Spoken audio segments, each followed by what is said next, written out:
Friends, the American University and its Center for the Study of the Global South is deeply honored to be a co-host of this very significant and important conference. And although the audience is characterized by an obvious and unfortunate disproportionality, which indicates that men are not yet sufficiently secure to participate on an equal level on issues concerning women's empowerment.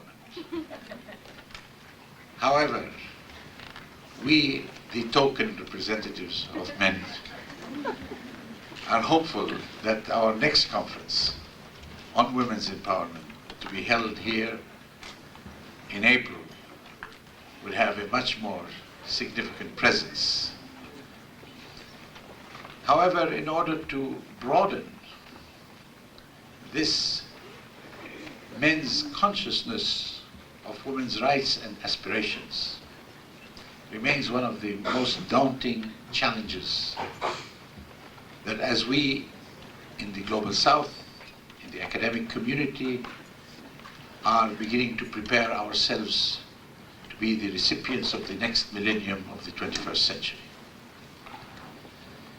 It is in this respect that the subject of this conference, the challenge, the manner by which we interpret our cultures, the manner in which we look upon women as equal and potentially contributive to our transformation and development, is one of the major challenges. We have on our shoulders historically a great deal of baggage of misinterpretation of religion, the realization that the particularities of cultures, whether Islamic, Hindu, Buddhist, European, Western, etc., that these particularities are in themselves inoperative in terms of their ability to interact with other cultures. It is the concept of alienation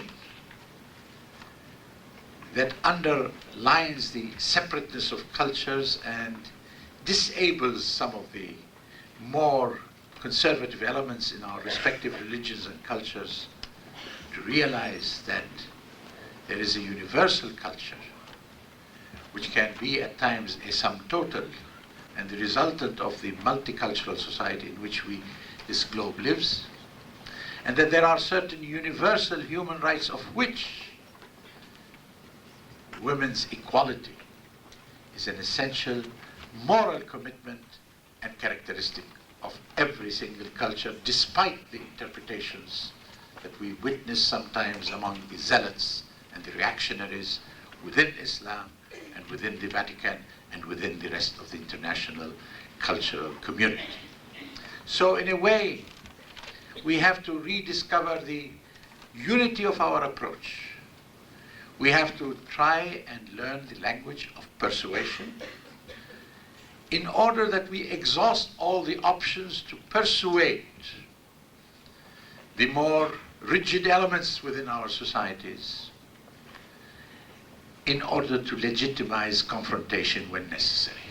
However, confrontation which is precipitous can lead to a polarization in a community which is unnecessary, but a persuading methodology which incrementally brings about an improvement of consciousness about the rights of women can then legitimize confrontation if it becomes imperative. It is this that renders the feminist movements become a movement of enlightenment rather than an association of zealotry. It is this distinction that necessitates that we begin to revise throughout the progressive movement all over the world the art of persuasion in order to legitimize confrontation when necessary. And because at this juncture we are witnessing two simultaneous historical developments. One is the globalization of issues, population, migration, environment, human rights on the one hand, and we are witnessing also the fragmentation and disintegration of national states and societies. How to reconcile these? We have seen the growth of women's movements throughout the world. We have seen their great success in the Vienna Conference. I think in many ways, women's issues at this historical juncture are the one which makes globalization preponderant over the concept of fragmentation. And that is why women who are more sensitive because of the historic experience of disfranchisement throughout history, that they have brought about a universal culture which transcends the negative aspects of our particularities. In this respect, what we are witnessing today in the population conference, how the reactionary forces are distorting the primary priorities of women's concern in order to sustain the elements of fragmentation and alienation, not only of women, but of men also. And it must be realized that as women are empowered incrementally in society, so are men, because there is no men's rights separate and distinguished from women's rights and empowerment. And in this respect, we salute your conference. We wish your deliberations to be an input into raising consciousness throughout the global brotherhood as well as the global sisterhood. I introduce now Ms. Mahnaz Afkhami, who is the president of this wonderful organization whom we've worked with together, was a former minister for women's affairs in Iran, and I'm sure that I don't want to take more of your time because we have a most wonderful panel forthcoming. Thank you very much. Thank you, Ambassador Maxim. It is a privilege for me to welcome you on behalf of the Sisterhood Global Institute to this dialogue on religion, culture, and women's human rights in the Muslim world. This is the first of a series of dialogues intended to provide an opportunity for third world women, as well as others interested in women's human rights across the globe, to discuss issues of primary interest to women and to develop recommendations for the 1995 Women's World Conference at Beijing. A second dialogue in Athens, Greece, and a third in Lusaka, Zambia, will discuss respectively refugee and displaced women in times of conflict and women in commerce and industry, agenda for the 21st century. These dialogues will cover three major areas that are directly relevant to women's human rights everywhere, but particularly in the developing countries, where at present hundreds of millions of women work hard at home and in the field, but live in dire poverty, are the first and most affected victims of war and violence, and are deprived of much of their basic human rights. The present dialogue focuses on women's human rights in Muslim societies. most people will agree that contemporary Muslim women face momentous challenges as they seek equality and rights, and that it is important for us to debate the nature of these challenges, find solutions, and seek ways to help however we can. The 1993 World Conference on Human Rights in Vienna showed us that considerable international awareness has resulted from the struggles of women activists at local and national levels. International interest in women's issues, in turn, has ensured that women's rights can no longer be ignored by national and local governments with impunity. Even the countries whose record on women's human rights has been truly dismal can no longer oppose women's demands for equality without justification, or to justify without challenge their abusive policies by appealing to culture, religion, or tradition. But the Vienna Conference also underlined the seriousness of the challenge that Muslim women will face as they approach the 21st century. For the first time in nearly half a century, the very foundation of human rights, namely the universality of respect for the human person, was challenged in Vienna. Faced with the fundamentalist threat, many Muslim governments that had put their signatures to the Universal Declaration of Human Rights in 1948 and many subsequent Universalist documents retreated in the 1993 Human Rights Conference in Vienna. They questioned the validity of the principles of universal human rights not on political but on moral and cultural grounds. They rejected these rights even as aspirations. They argued that universal human rights are, in fact, Western parochial concepts of human rights, used as weapons of cultural imperialism, that judging non-Western societies by these standards injures their communal rights, that for Muslim countries, Islam provides the basic element of a just society, including the fundamental rights of women. This argument is wrong.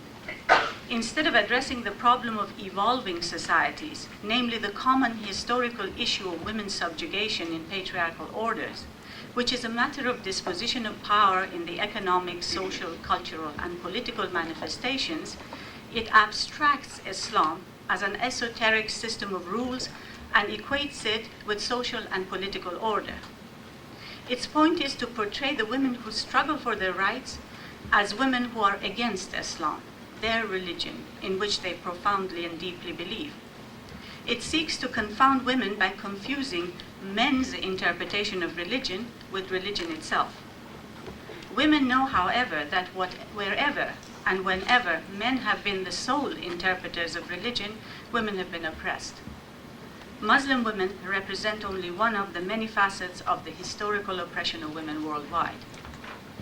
Experience shows that Muslim governments can and do make concessions, provide allowances, and reinterpret religious and cultural guidelines whenever the needs of the modern state and economic development require.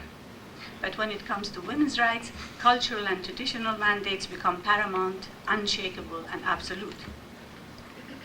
Every right a woman might aspire to or demand is, of course, everywhere related to some cultural or religious practice. The right to autonomy within the family, the right to freedom from violence, the right to be free from physical and bodily mutilation and harm, the right to a profession of her choice, the right to be a judge or to bear witness, the right to own property, the right to exercise choice from selecting her sexual partner to selecting her dress or residence, are all dictated by culture, tradition, or religion. The argument from cultural relativity is harmful to the cause of women's human rights everywhere, but particularly in the Muslim world. It denies women their rights ostensibly on grounds of religion, but in reality, it is a justification of patriarchal power to enforce and perpetuate injustice. The concept of universal human rights is based on the principle that individuals have rights because they're human beings, not because they belong to a particular race, culture, nationality, religion, or gender. These rights allow each individual the widest possible choice, which in turn allows for the widest possible diversity. Let us emphasize here that women's identity and rights depend particularly on the changing properties of political culture. That is, values, beliefs, and aesthetics that have to do with the dispositions of power. Unless a substantial number of women in a community believe that they have rights and demand to exercise those rights, the idea remains only an idea. It is the political process supported by economic, social, and cultural change that translates the idea into a living proposition. The question before us, therefore, is how can Muslim women, particularly those among them who are in a position to communicate with others, influence events, and make a difference, be empowered? Clearly, the lead for the study of strategies of empowerment should be taken by Muslim women themselves. This conference is a step in that direction. We need to address, or at any rate set the stage for addressing in the future, strategic possibilities, among others, for 1, interpreting the religious texts. How can the issue be approached? Who should do it? In what ways can it be related to grassroots leaders? How may the intelligence gotten from the grassroots be brought to the interpretive process? 2, educating the political elite. How to identify responsive decision makers. How to communicate reinterpreted text so that the process can go on.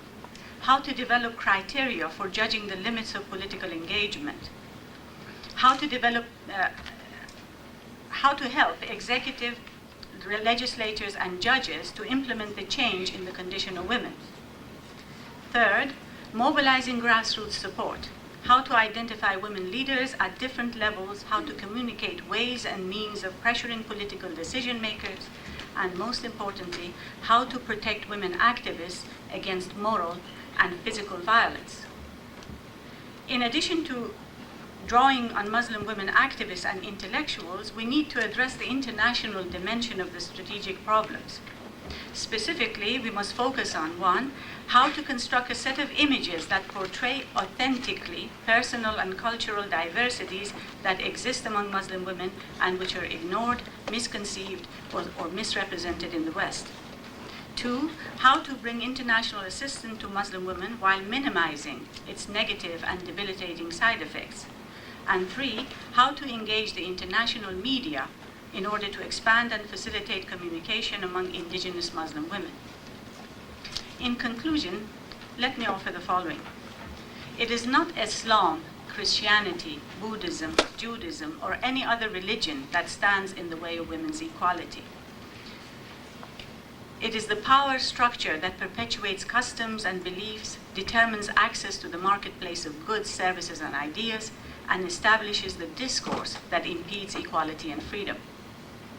Let us note in this conference that the rise in women's awareness of their identity and rights has not been accidental. It is part of a historical process in which all individuals, men and women, have increasingly appropriated their selves. The form of appropriation differs from culture to culture, but the essence is commonly shared.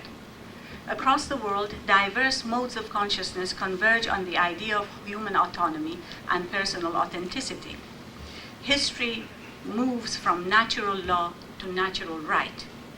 The moral problem of much of humanity, but particularly women in the Muslim world, is how to make the transition from law to right while forging and maintaining an identity that is psychologically rewarding and morally acceptable.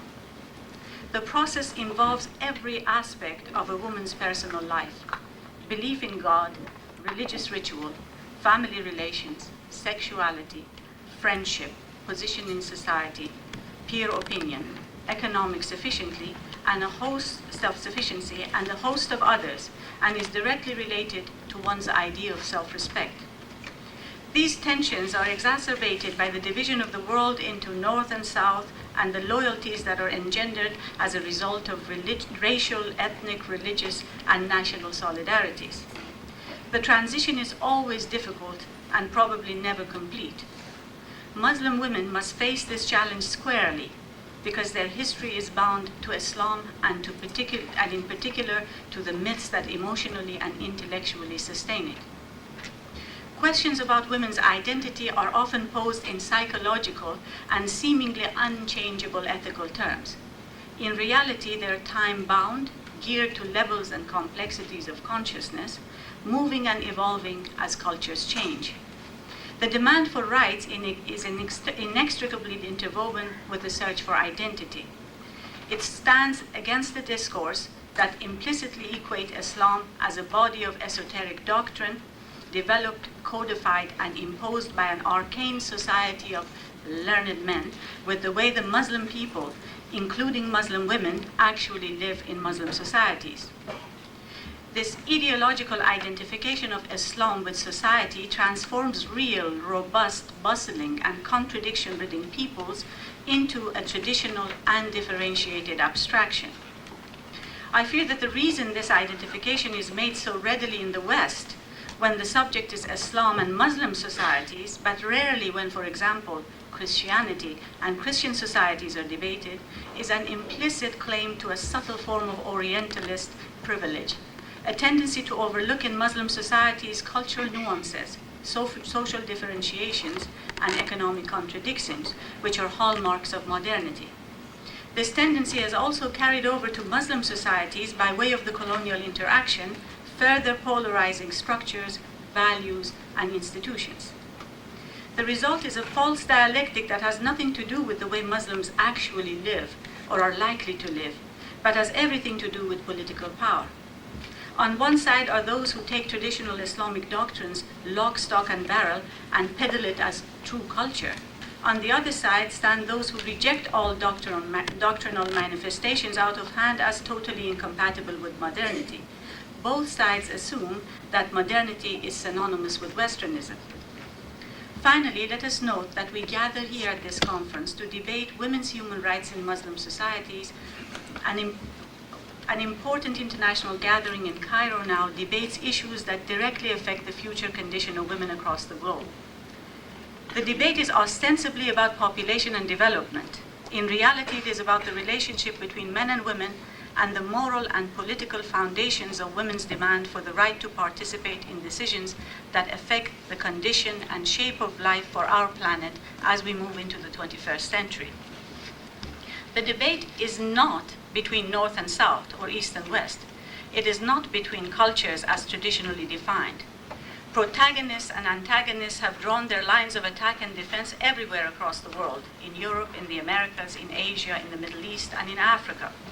The fight is between those who see societies and cultures as verities that are hard, fixed, and immutable, and those who see the reality as fluid and changing and wish to move it in the direction of greater equality, freedom, and justice. In this fight, women can and should extend their hands across the globe and forge an alliance of mutual empowerment. It is particularly necessary that Muslim women take the initiative in this move. The logic of the global movement for women's human rights mandates the participation of women from diverse cultures and backgrounds. We must weave into the struggle the suppleness and subtlety that will allow for the differences that exist in cultures, temperaments, and attitudes. We who represent the diversity in the Islamic culture must beware of an Orientalism in reverse, which tends to obliterate the differences and nuances that exist in the West into an ideologized abstraction. Instead, we must become and remain keenly aware of the political and moral struggle that is going on in the West and that will necessarily affect our future possibilities. To do so, we must become involved in the global definitions and strategies of our rights. Muslim women particularly must take part in the processes that concern goals and strategies for the global movement if they are to succeed in mobilizing world opinion and power in support of their cause. Let us hope that what we say and do here takes us closer to this goal. Thank you.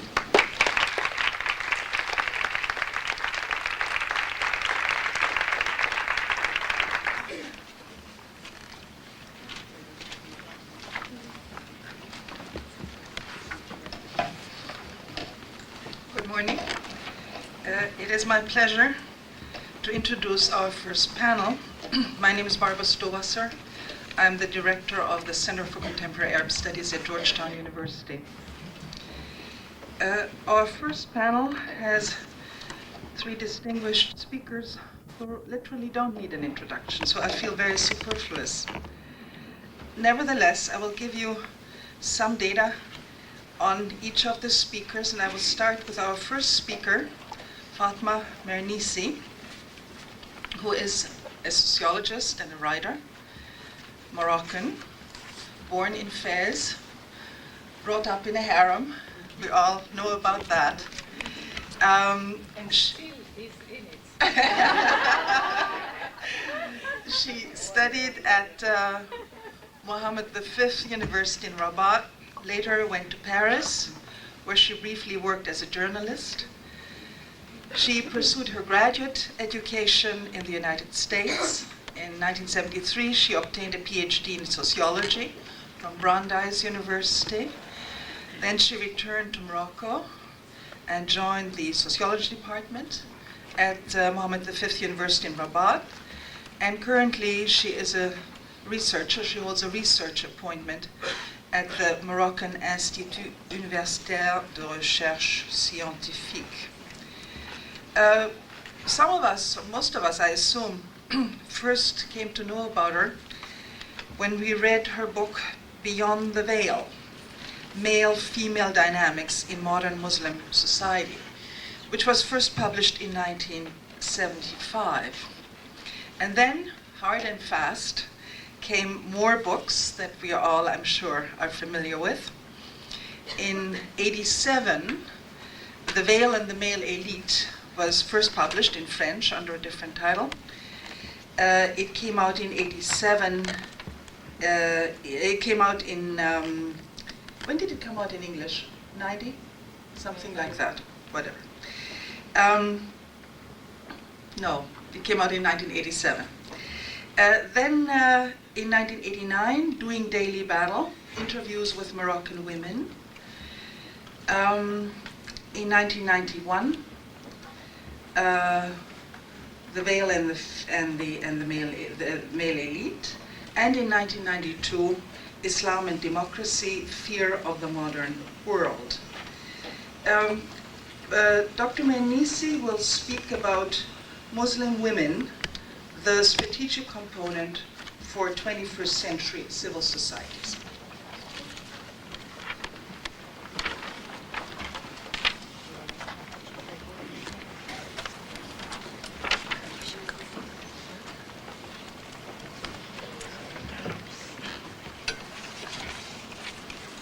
I'm going to try and talk as if I am not angry. Not hungry, angry.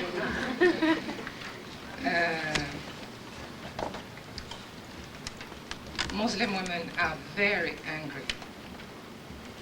We are very angry. We are humiliated, very humiliated by what happened in Cairo.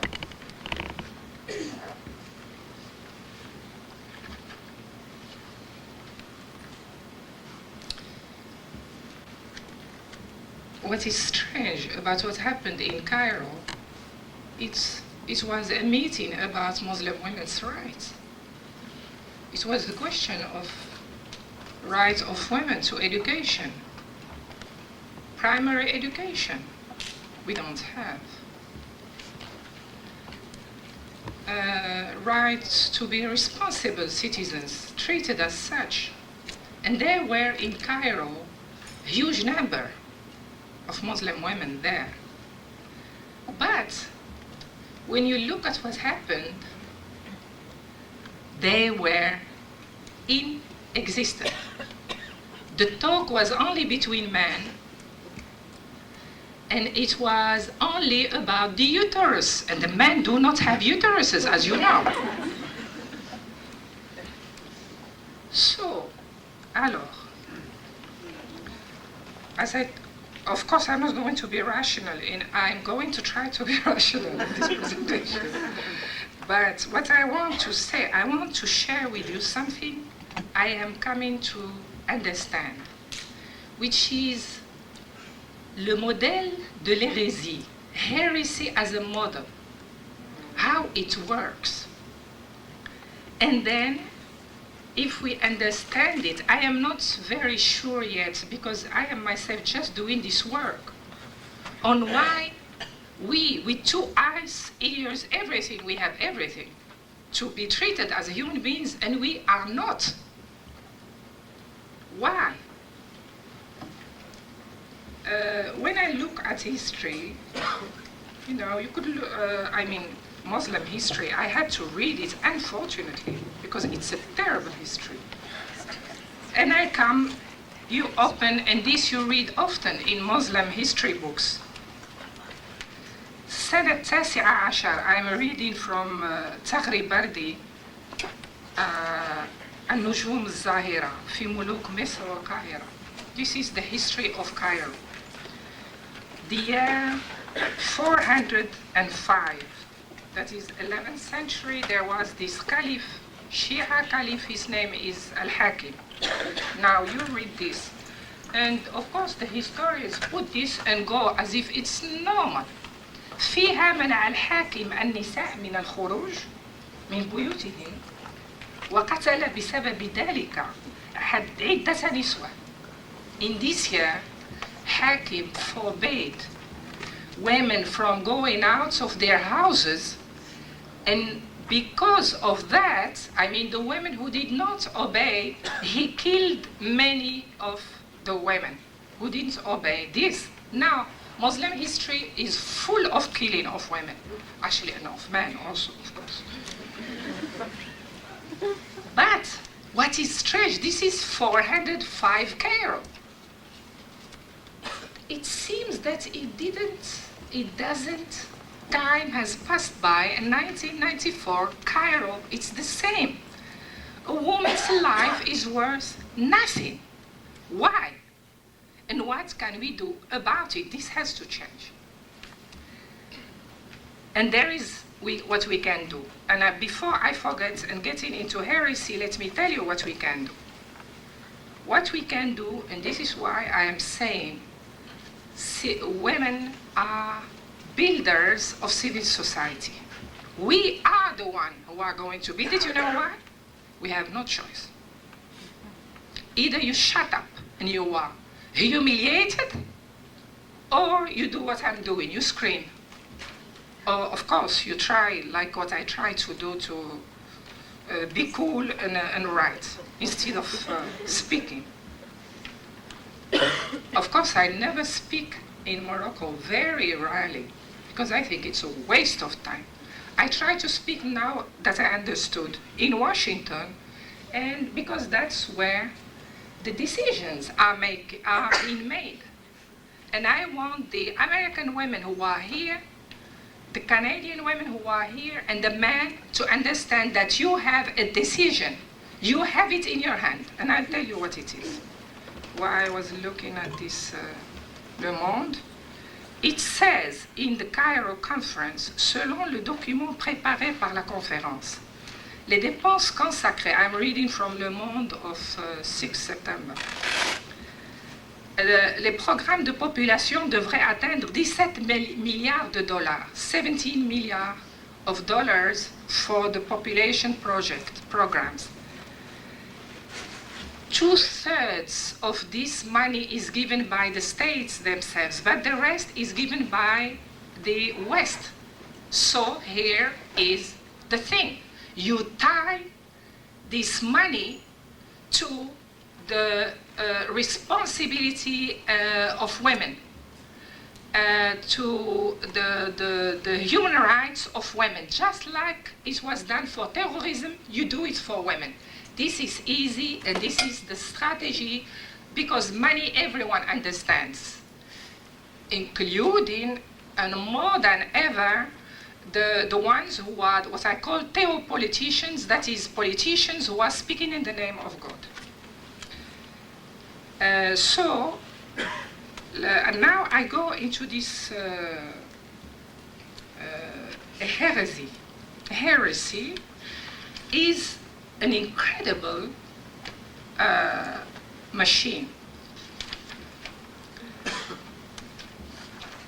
I think I have asked to distribute documents, so.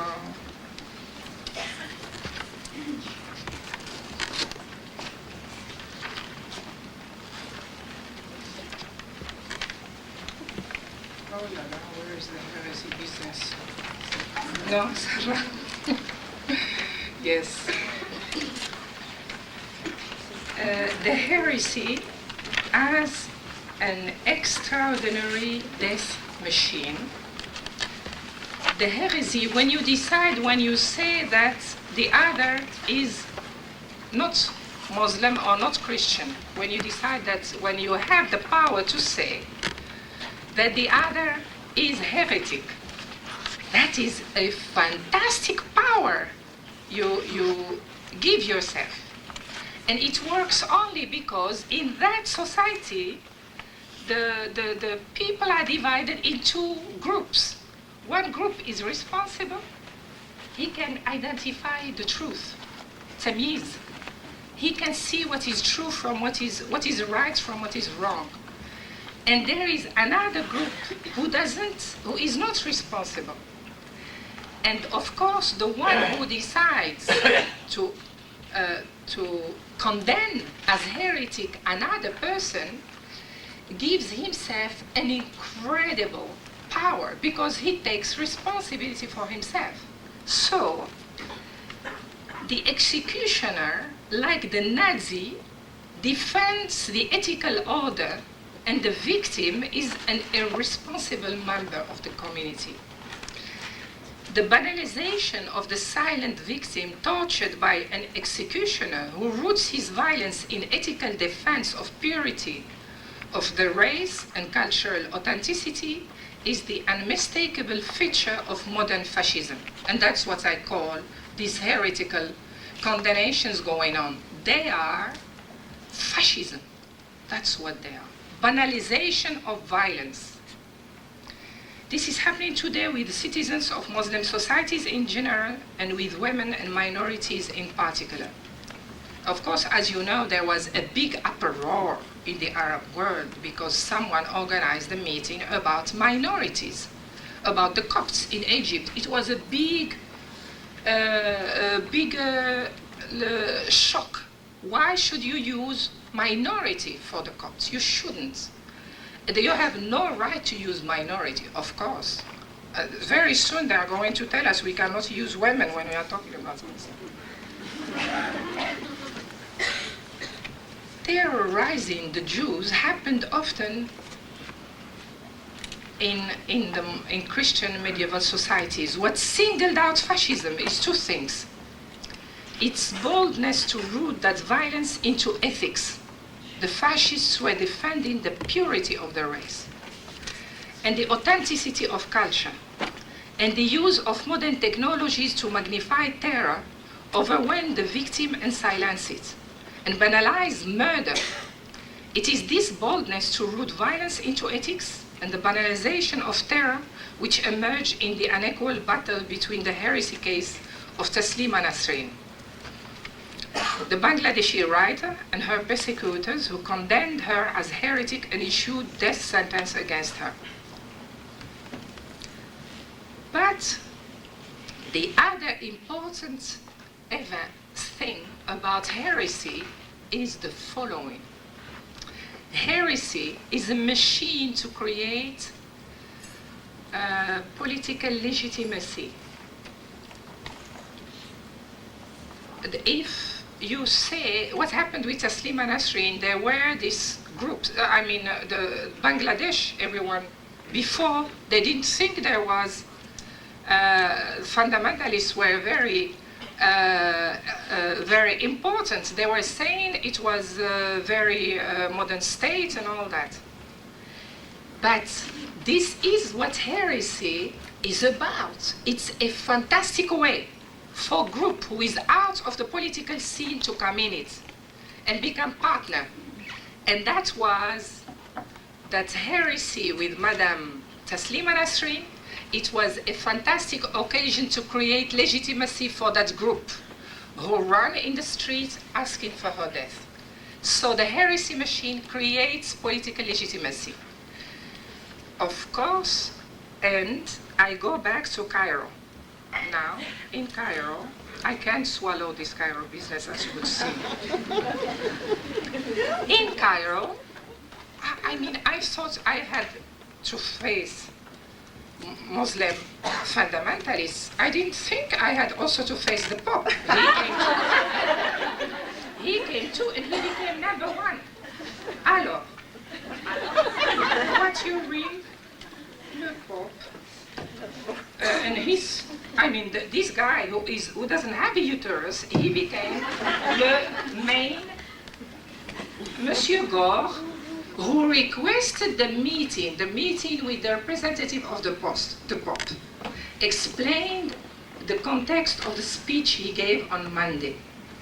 That is, Monsieur Gore behaved like, because the Pope said whoever went to Cairo is a heretic.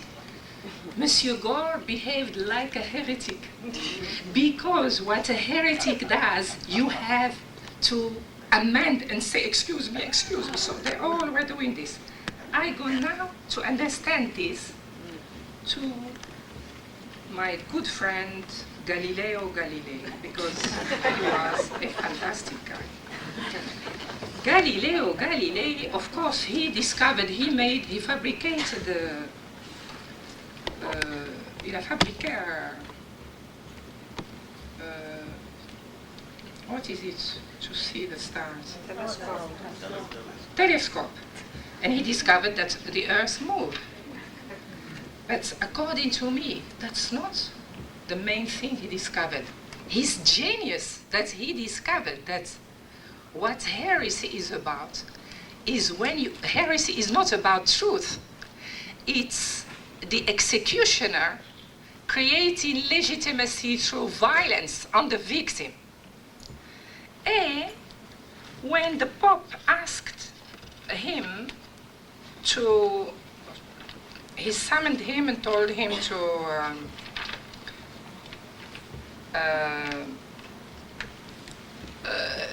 he summoned him to Rome and told him that what he said was wrong, because he was saying the earth moved. And the Pope said the earth did not move. Galileo, of course, because there were many events before the Europeans knew in the 1700s that the earth moved. But Galileo was a genius. He understood that to survive, he has to say what the Pope said. So here is what he said. What do you think Galileo did? He did not defend truth, because a heretic, he figured out by definition, is irresponsible. That's what Monsieur Gore did. So he played the role of the irresponsible. He solemnly promised that he would not longer hold the Copernican opinion or teach it, whether in writing or by word of mouth. Actually, he was called by Rome 2 times. The last time, 1626, he said, I abjure, curse, and he was on his knees in front of I abjure, curse, and detest the said errors and heresies, and I swear that I will never more in future say or assert anything, verbally or in writing, which may give rise to a similar suspicion on me. Galileo saved thus his life, acting the irresponsible part. Like in a Greek tragedy, he became blind a few years later, in 1637, as if to mutilate himself from his dangerous capacity to see. And he died in 1642. Symbolically, that year was the year Newton was born. I come back to this heresy business. It functions because it is in it that we are going to find the strategies to change this world and make violence against anyone, minority or women, become totally criminal. Because that's what is. Madame Nasrin had to leave her country because the people who attacked her and condemned her to death were not going to be tried. So, responsibility, I would say it's the responsibility stupid. That's our strategy. We have to root our future strategies in building responsibility and claiming responsibility for everyone, so that there is no room for anyone to claim that he has the truth. And whoever condemns someone else to death has to be tried. So for me, the strategies, there is many possible strategies. Number one is the money. The women have to tie the money, the aid money. That's how slavery. I gave you documents, I think there is one document I distributed where, it's in Arabic, where, what number is this one?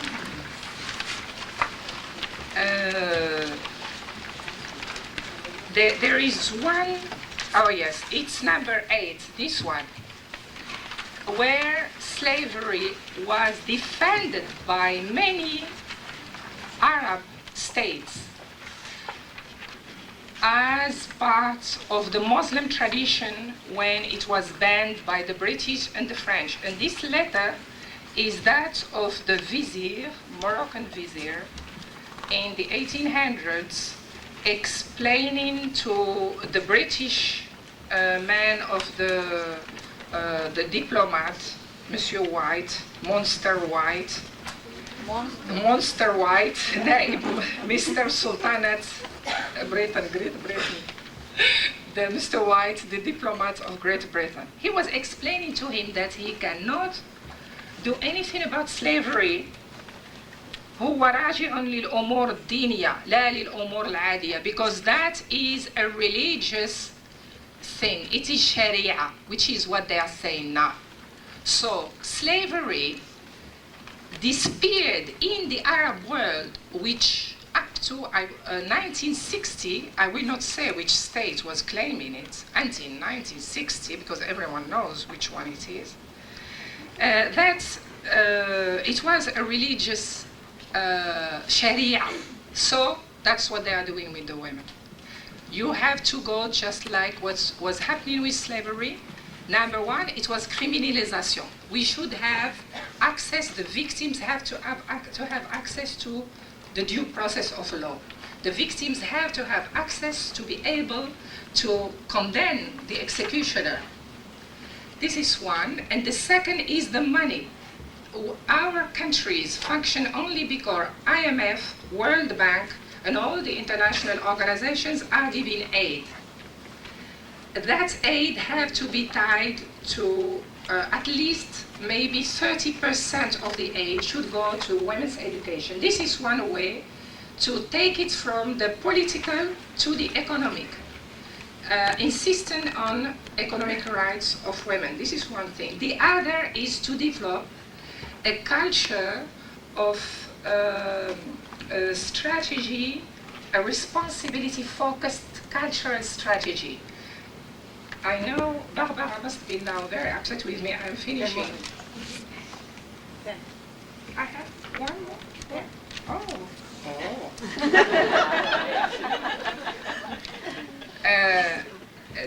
These strategies, it could be within, people can choose. I'm not saying that all of us should be doing the same thing.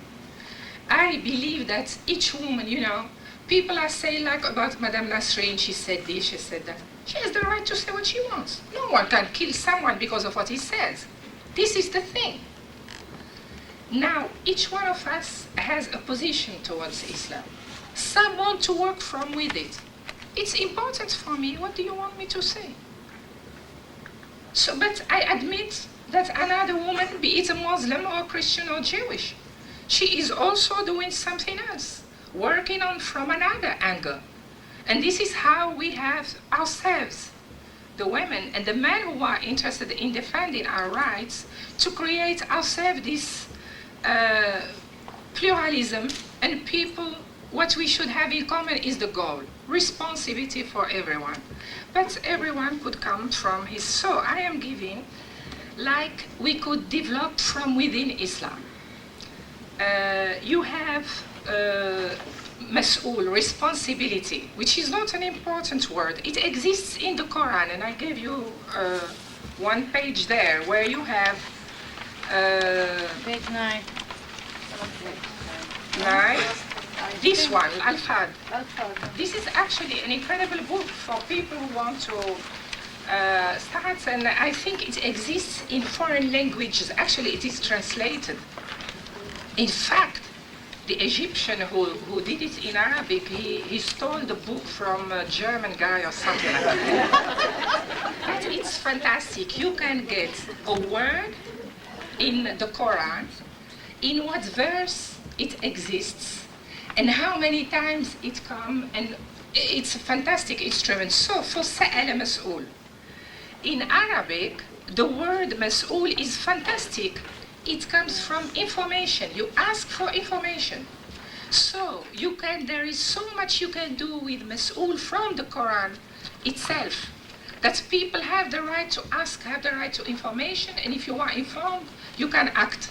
You are Mas'ul. So you could imagine that we could use a lot of you could use the history of heresy in Islam, but this time, not from the viewpoint of the executioner, but from the viewpoint of the victim. Who were the victims of heresy? Well, all the brains, all the fantastic brains of our Muslim world were at one point or another declared heretics and their books were burned.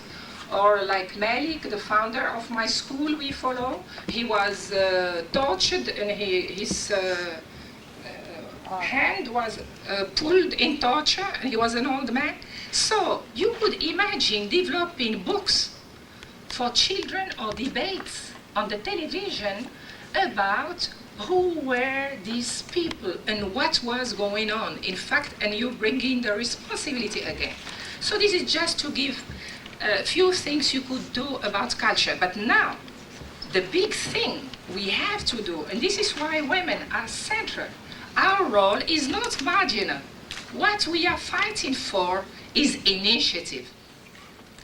And why we are late in technology, we are not able to feed ourselves. Actually, I think in Morocco I eat the bread from California. So we are helpless and inefficient, states and people. Why? Because our culture was about teaching people how to obey. The books, that's what they are teaching us. So we have to develop these cultural strategies. We are not doing privatization because we don't believe, or at least the people who have the power to decide, they don't believe that we are responsible. So we have to develop this culture on personal, on initiative, on responsible individual, and that's what we are. So it is the 21st century life-saving strategies we have to do anyhow. So our cause is not some marginal kitchen thing. We have a huge task. It is beautiful, it is important, and you see, I am not angry. Merci.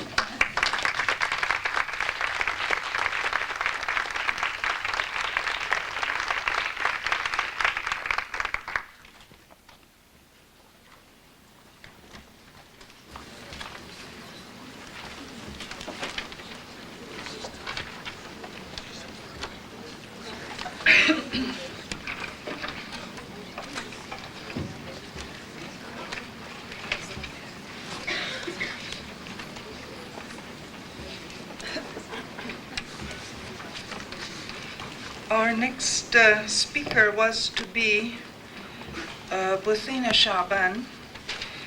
However, she is not able to be here, and therefore her paper will be read by Hale Esfandiari.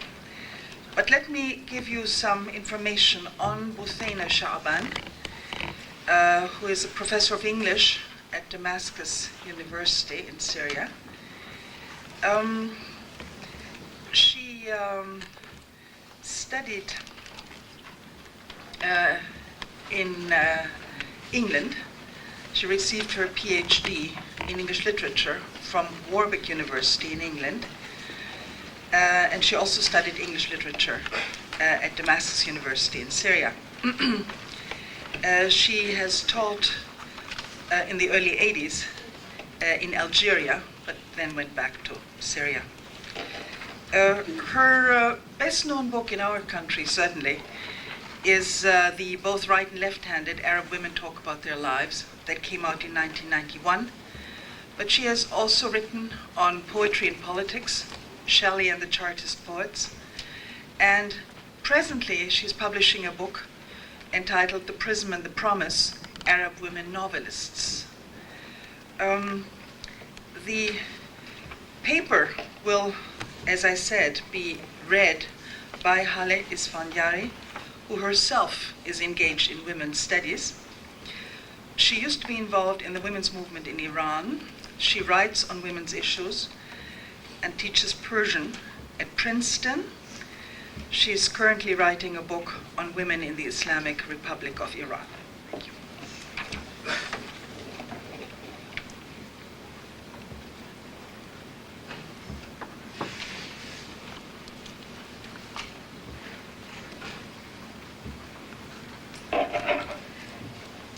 It is not an easy task to follow Fatima Mernissi's presentation, let alone read somebody else's paper. I hope you'll bear with me. Fatima Shaban wrote a paper on the muted voices of women interpreters. There are very few women interpreters in the history of Islam, because women are seen to be the subject of the Islamic Shariat and not its legislators. Yet, even the few interpreters which have appeared during the long history of Islam have been left at the periphery, never allowing their views to be at the center of Islamic legislation. Moreover, even men interpreters who expressed open-mindedness in approaching topics concerning women were also marginalized. And in some cases, their Islamic authority was questioned. In this paper, Fatima Shaban discusses the contribution of Muslim women interpreters, the concurrence between their views of the views of later men interpreters, and the deliberate marginalization of this school of thought by contemporary Islamists. The first Muslim woman whose views have become important to Muslims throughout Islamic history is Aisha, the wife of the Prophet. The advocates of Islam and the companions of the Prophet considered Aisha a source of religious rules and issues of Islamic legislation. When she was mentioned in front of Atta bin Abi Rabba, he said Aisha was the most knowledgeable Muslim and has the best opinion in public affairs. She related 2,210 sayings of the Prophet, among which are 170 which had been approved, and Bukhari took 54 sayings from them. Muslim women seem to have earned a good reputation in relating hadith from the Prophet. In his book, Arab Women in Jahiliyyah and Islam, Abdussair Afifi writes, Muslim women scholars are reputed for their honesty in relating hadith, their objectivity and their exoneration of guilt of suspicion, the things that most men were not fortunate enough to have. Al-Hafiz al-Zahabi, who died in the 8th century and who is a renowned Muslim authority and one of the great Muslim interlocutors, wrote his book, Mizan al-I'tidal, The Scales of Moderation, criticizing men who related hadith. He pointed to 4,000 unreliable Muslim hadith transmitters and then added the following sentence in bold and clear handwriting. I have not known of any woman who was accused of falsifying hadith or who was left out. To this we add that since the time of Aisha, the mother of believers, till the time of al-Zahabi, the sayings of the Prophet were not kept or related by anyone as they were kept in the hearts of women and related by them. What is more, the first person to believe the message of the Prophet and become a Muslim was a woman, his wife Khadija. The first heart to beat in love of Islam and to be enlightened by Islam is that of a woman. The Prophet said of his wife Khadija, she believed when people didn't, and believed me when others did not, and consoled me when I was abandoned by others. And the first person to be a martyr for the Islamic cause is a woman, Sumayya. Women have also attended the first and the second founding conferences for the inauguration of Islamic State in Medina. However, Muslim women scholars were not confined to Aisha and Khadija. Al-Hafiz bin Asakir, who died in the 6th century and who is one of the most reliable transmitter of hadith and who was known as the preserver of the nation, had over 80 women scholars and teachers. For women to articulate a definitive statement about their position in Islam has never been an easy task. Like any other religion, Islam is what we interpret it to be. Besides the existence of very different, sometimes contradictory interpretations of the Quranic text, particularly on issues concerning women, Muslim women interpreters are quite scarce, partly because Muslim women are not encouraged to study jurisprudence, and partly because even the rare few who somehow manage to reach this status are quickly marginalized and ignored. The wives and women relatives of the Prophet were not an exception in their age.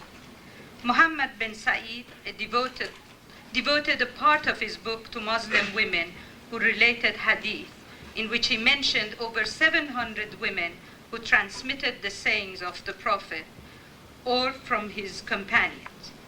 Male Muslim scholars and pillars of Islam quoted those women. Many Muslim scholars stress that women are better qualified to interpret the part of Islam which concerns them and their daily affairs. Is that heresy? I don't know. However, the common practice is that women's views regarding their own affairs are not taken seriously by many Islamists. In her second book, Al-Fatat wal-Shuyukh, Nazira Zainuddin argues, as women have the right to participate in public governing, they also have the explicit right to participate in Quranic interpretation and explanation. Rather, women are better qualified than men to interpret verses speaking of their rights and duties, because everyone is better equipped to understand his or her right and duty. Nazira Zainuddin is the most serious and knowledgeable Muslim scholar and interpreter to date. She wrote an in-depth study of the Quranic text and the parts of the Prophet saying concerning women, their rights and duties. Her two books, Al-Sufur wal-Hijab and Al-Fatat wal-Shuyukh, are perhaps still the best scholarly study of the Islamic text and the interpretations available of these texts concerning women. The two books caused quite a stir in both the Arab and Muslim world, and the author dealt with both her supporters and opponents with the spirit of high responsibility, taking the approach of a learned scholar who tries to benefit from every criticism and wherever possible to remold her views accordingly. Although both her books are quite important and very much worthy of a careful study, her first book is the most controversial because it touched upon the most controversial issue in Islam, which is that of the hijab. In her introduction to her first book, Nazira Zainuddin reveals that although she has always been interested in women's rights and duties in the East, the direct motive that prompted her to write this book was the incidents which took place in Damascus in the summer of 1927, in which Muslim women were deprived of their freedom and prevented from going out without hijab and from enjoying light and air. Zainuddin says, I took my pen trying to give a vent to the pain I feel in a brief lecture, but I could not stop writing, and my pen had to follow in the trace of my injured self until the lecture became lectures, too long to be delivered or to be attended. In this book, Zainuddin starts from the premise that she is a Muslim woman who believes in God, in his Prophet Muhammad, and in the Holy Quran, and that all her arguments would be informed by this very important fact. According to Zainuddin, The Islamic Sharia is not what has been said by this or that Muslim scholar, but what has been stated in God's holy book, the Quran, and in the authoritative sayings of the Prophet. She argues that men legislated and drew up laws without the slightest participation by women. What is more, the major interpreters of Islam, such as Baidawi and Nusufi and Tabari, did not agree in understanding the Quranic text in matters concerning geography, history, and astronomy, nor did they agree on matters concerning the daily behavior Muslims should follow. That is why one should go back to the Quran and the tradition of the Prophet, armed with logic and good knowledge of all religious matters, she says. When I started preparing my defense of women, I studied the work of interpreters and legislators, but found no consensus among them on any subject. Rather, every time I came across an opinion, I found other opinions which are different or even contradictory. As for the verses concerning the hijab, I found over 10 interpretations. None of them is in harmony or agreement with the others, as if each scholar wanted to support what he saw, and none of the interpretations was based on clear evidence. The first pillar of her argument is that the Islamic religion is based on the freedom of thought, will, speech, and action, and that no Muslim has the authority over another Muslim in matter of religion, mind, and will. Zainuddin cites many verses from the Quran to show that God did not want even his prophet to watch over the deeds or misdeeds of Muslims. He who obeys the apostle obeys God, but if any turn away, we have not sent you to watch over their evil deeds. Through well-chosen and well-placed quotations from the Quran and the Hadith, Zainuddin establishes the fact that Islam as a religion is the religion of freedom, and that Muslims are only accountable to their gods. Hence, the claims of some Islamists to be the custodian of Islamic practice are against the very spirit of Islam. Zainuddin argues that the question of belief or non-belief and the questions of carrying out the instruction of Islam is a question between God and the individual. No one on earth, not even God's apostle, is responsible for those who believe or those who do not, and no measures should be taken against those who refuse to be Muslims. Only logical argument should be used kindly, for true belief should stem from the heart and should generate a feeling of satisfaction and inner peace.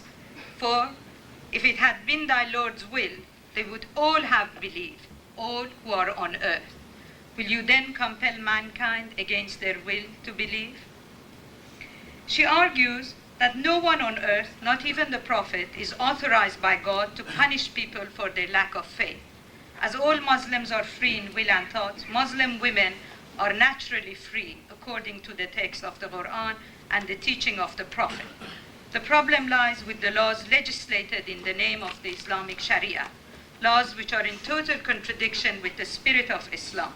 She complains about the injustices practiced by some religious authorities, practices which violate the teachings of Islam and God's Sharia, both of which consider all people free.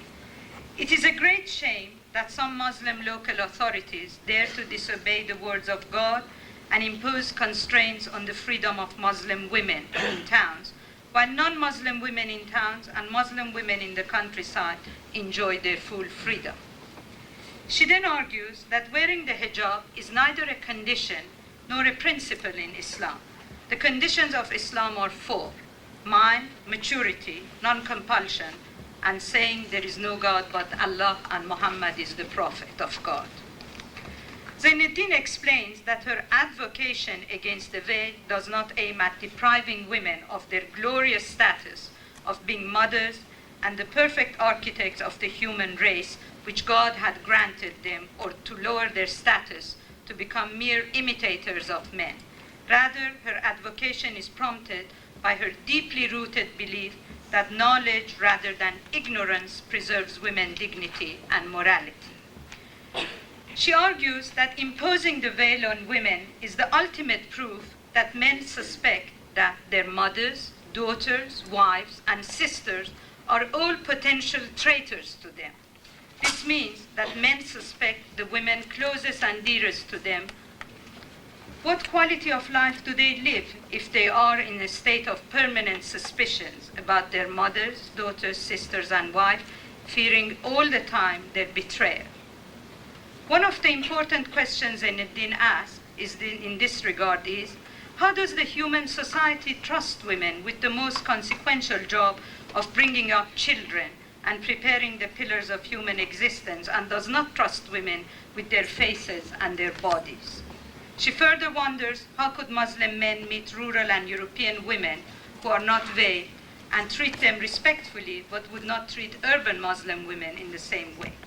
She concludes this part of the book by stating that it is not an Islamic duty on Muslim women to wear the hijab.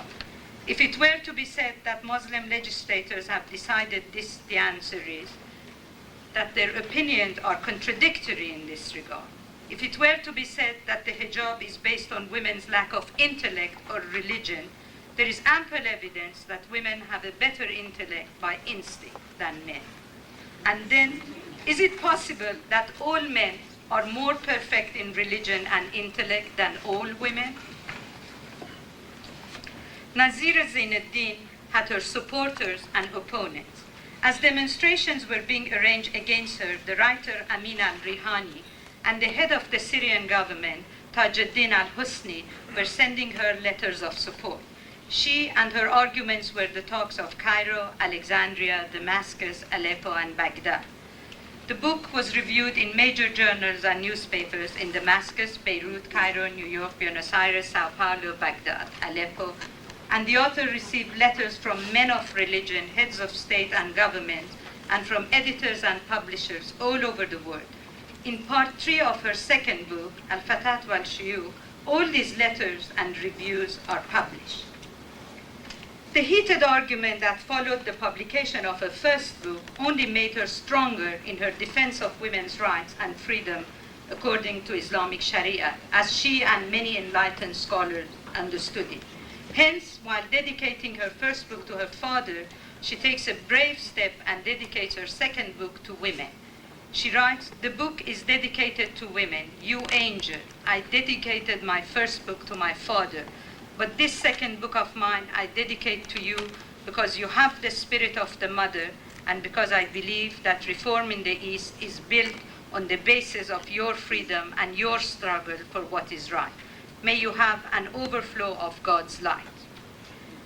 3 other Muslim scholars agree with Zainuddin's argument and raise similar concerns about saving Islamic legislation from rumors and falsifications, which later became part of Islamic practices.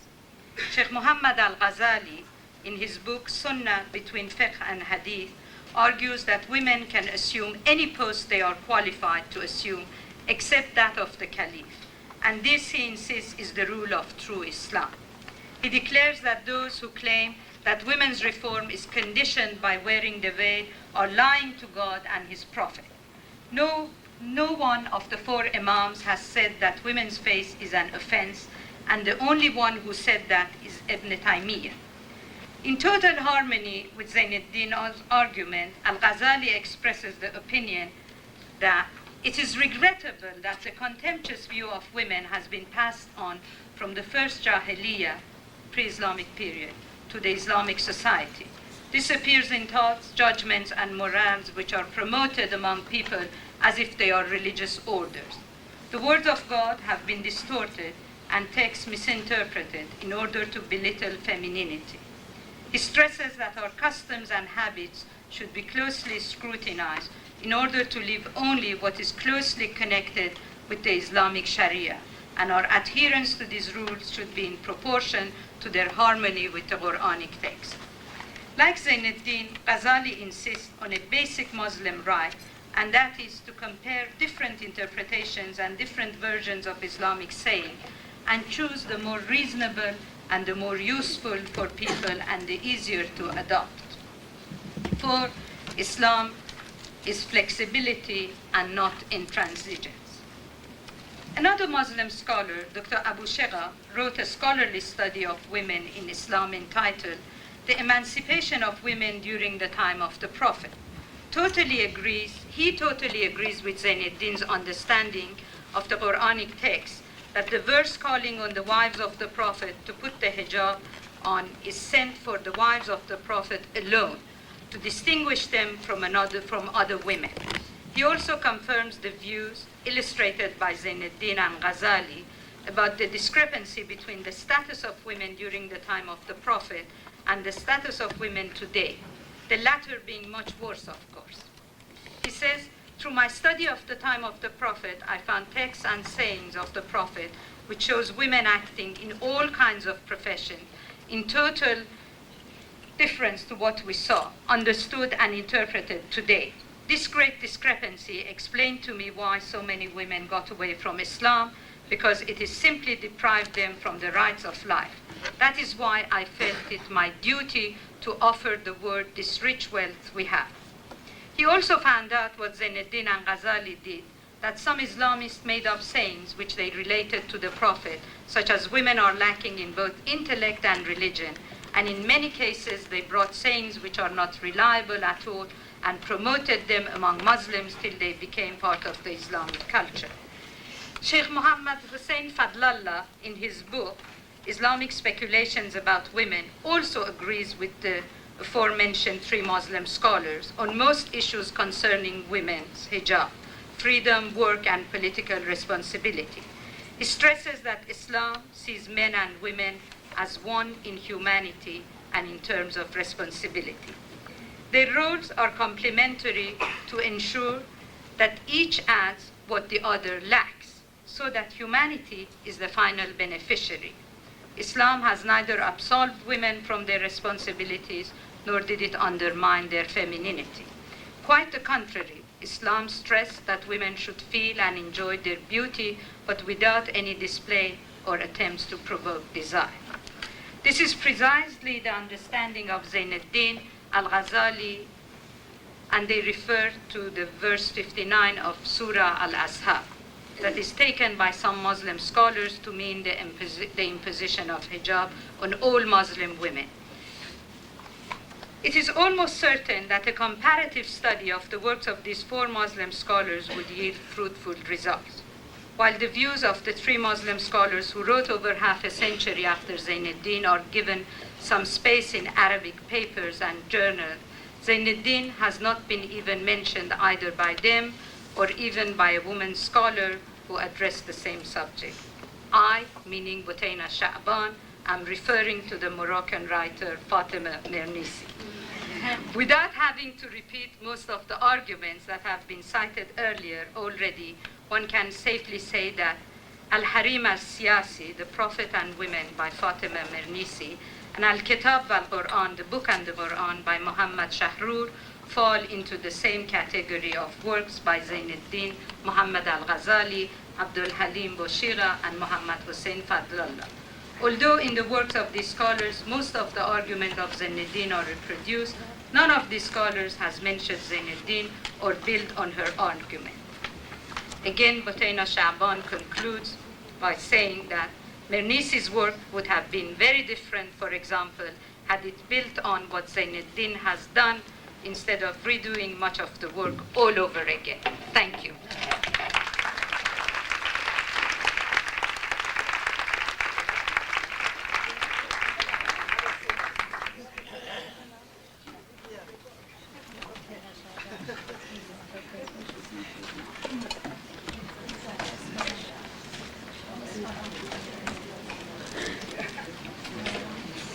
I've been told to tell you that we will have one more paper, the third paper of this panel, and then we'll have a break. And then we'll have the discussion after the break.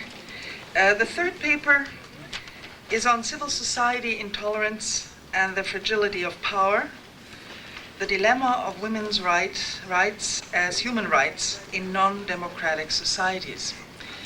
And the speaker is Eleanor Abdullah Dumado, who has published many articles on women in the contemporary Middle East and one on women in the pre-Islamic Middle East. She has published in Middle East Report, in Ijmas, in the British Journal of Middle East Studies. She has written many, many encyclopedia articles for the Encyclopedia of the Modern Middle East, the Encyclopedia of the Modern Islamic World, and the Columbia Viking Encyclopedia.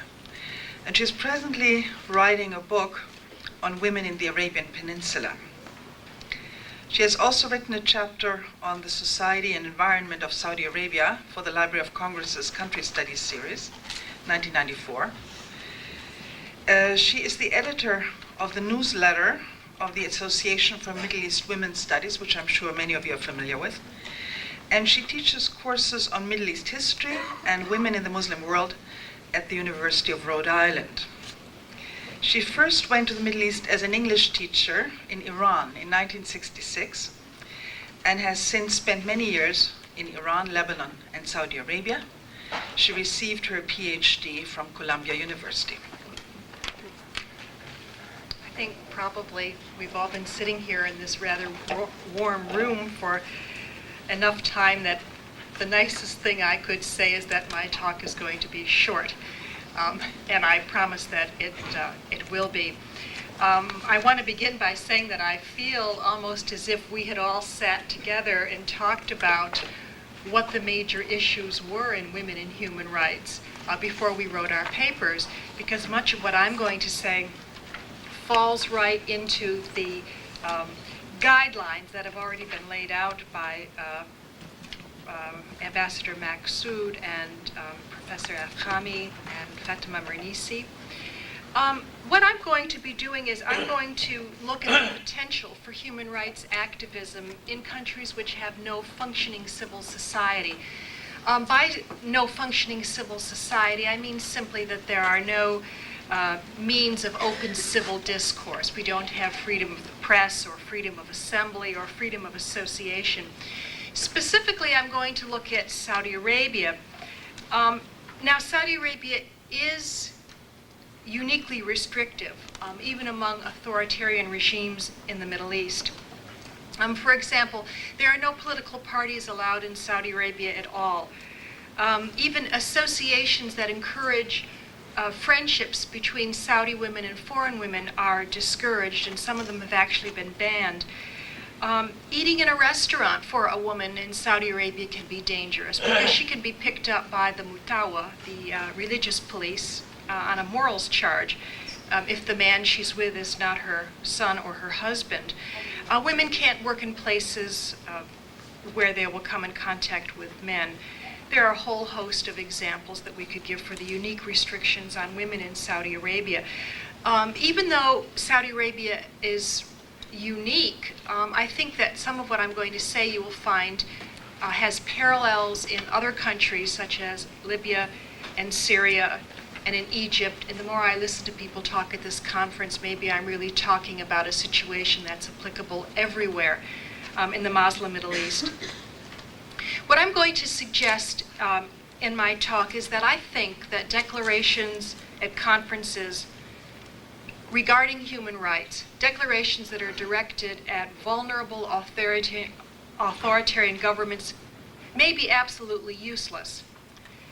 They can also be counterproductive. I'm also going to suggest that there is such disparity in attitudes about what constitutes a human right that it may be futile at this point in time to try and formulate a universal standard. I'm also going to try to show that the pursuit of human rights for women is not going to be supported by governments unless women can show that supporting women's rights is in that government's best interest, or at least can't do that government any harm. On a slightly more positive note, I will conclude by suggesting that there is hope for women's human rights, and that hope lies in women themselves organizing and becoming advocates for their own interests, working within existing systems, however limiting that may be. And I think what I'm actually doing here is I'm picking up on Ambassador Maqsood's wonderful phrase, creating a persuading methodology. So I'm going to show you how I come to these conclusions by reviewing the experience in human rights organizations in Saudi Arabia, organizing that occurred since the end of the Gulf War. There was a human rights organization that was launched a year after the conclusion of the war. The organization called itself the Committee for the Defense of Legitimate Rights. The committee had a charter, and in the charter, the founders put forth their objectives, and they put these forth in the language of Islamic rhetoric. They stated their belief that the Islamic Sharia affirms the protection of human rights. They said that all men are brothers in Islam, and that it is an obligation upon Muslims to support the oppressed, eliminate injustices, and defend the rights prescribed by the Sharia for man. Within 1 day of announcing the formation of this Human Rights Committee, the Council of Senior Muslim Scholars, which is the body of scholars which is employed in the government civil service in Saudi Arabia, this council denounced the Human Rights Committee. The committee's denunciation was given wide publicity in all of the newspapers in the kingdom, right across the front page. The government scholars called the committee illegitimate, saying that the kingdom is ruled by Sharia, and therefore the rights of everyone are already protected by law. What do we have here? Fatima Mernissi's Heresy. This is the same argument that the government of Saudi Arabia used back in 1948 when it refused to sign on to the Declaration of Human Rights.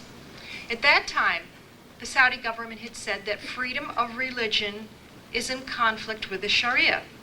And anyway, why would we need a Declaration of Human Rights when we already have our rights guaranteed in Islam? Even the new Basic Law, which was issued by the king in 1992, the law that is supposed to take the place of a written constitution, defines human rights in terms of Islam. This basic law states that, quote, the state shall protect human rights according to Sharia. Again, the Sharia is not codified. And as we all know, and it's been discussed over and over again already this morning, the Sharia is always subject to interpretation.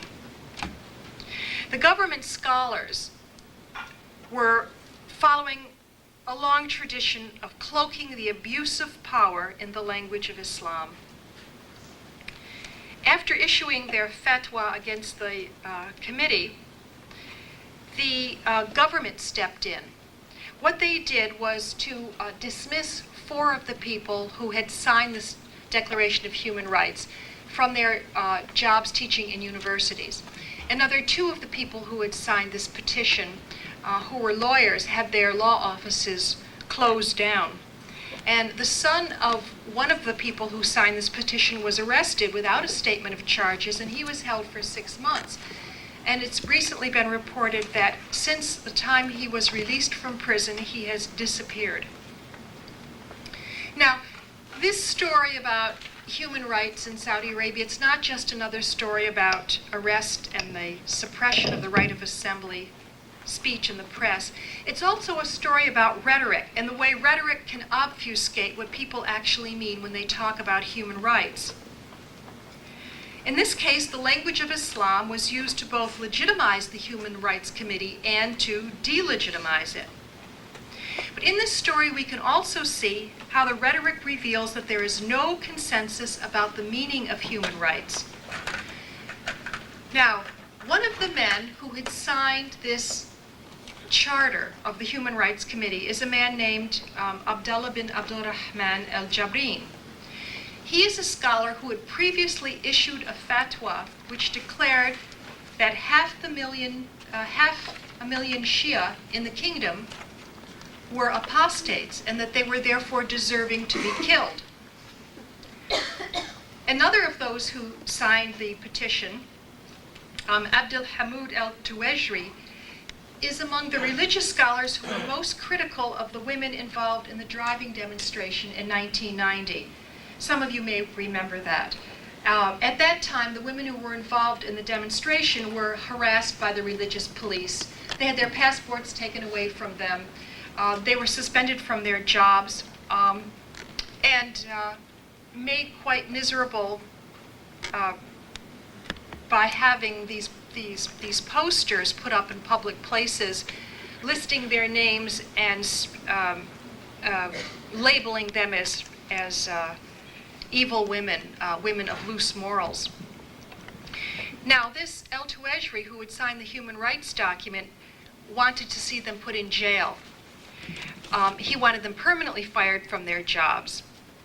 He was behind their condemnation as prostitutes. In addition, all of the people who had signed this human rights petition also had signed a petition the previous November demanding a more rigorous application of Islamic law, and they wanted a reduction in the Western presence in the country.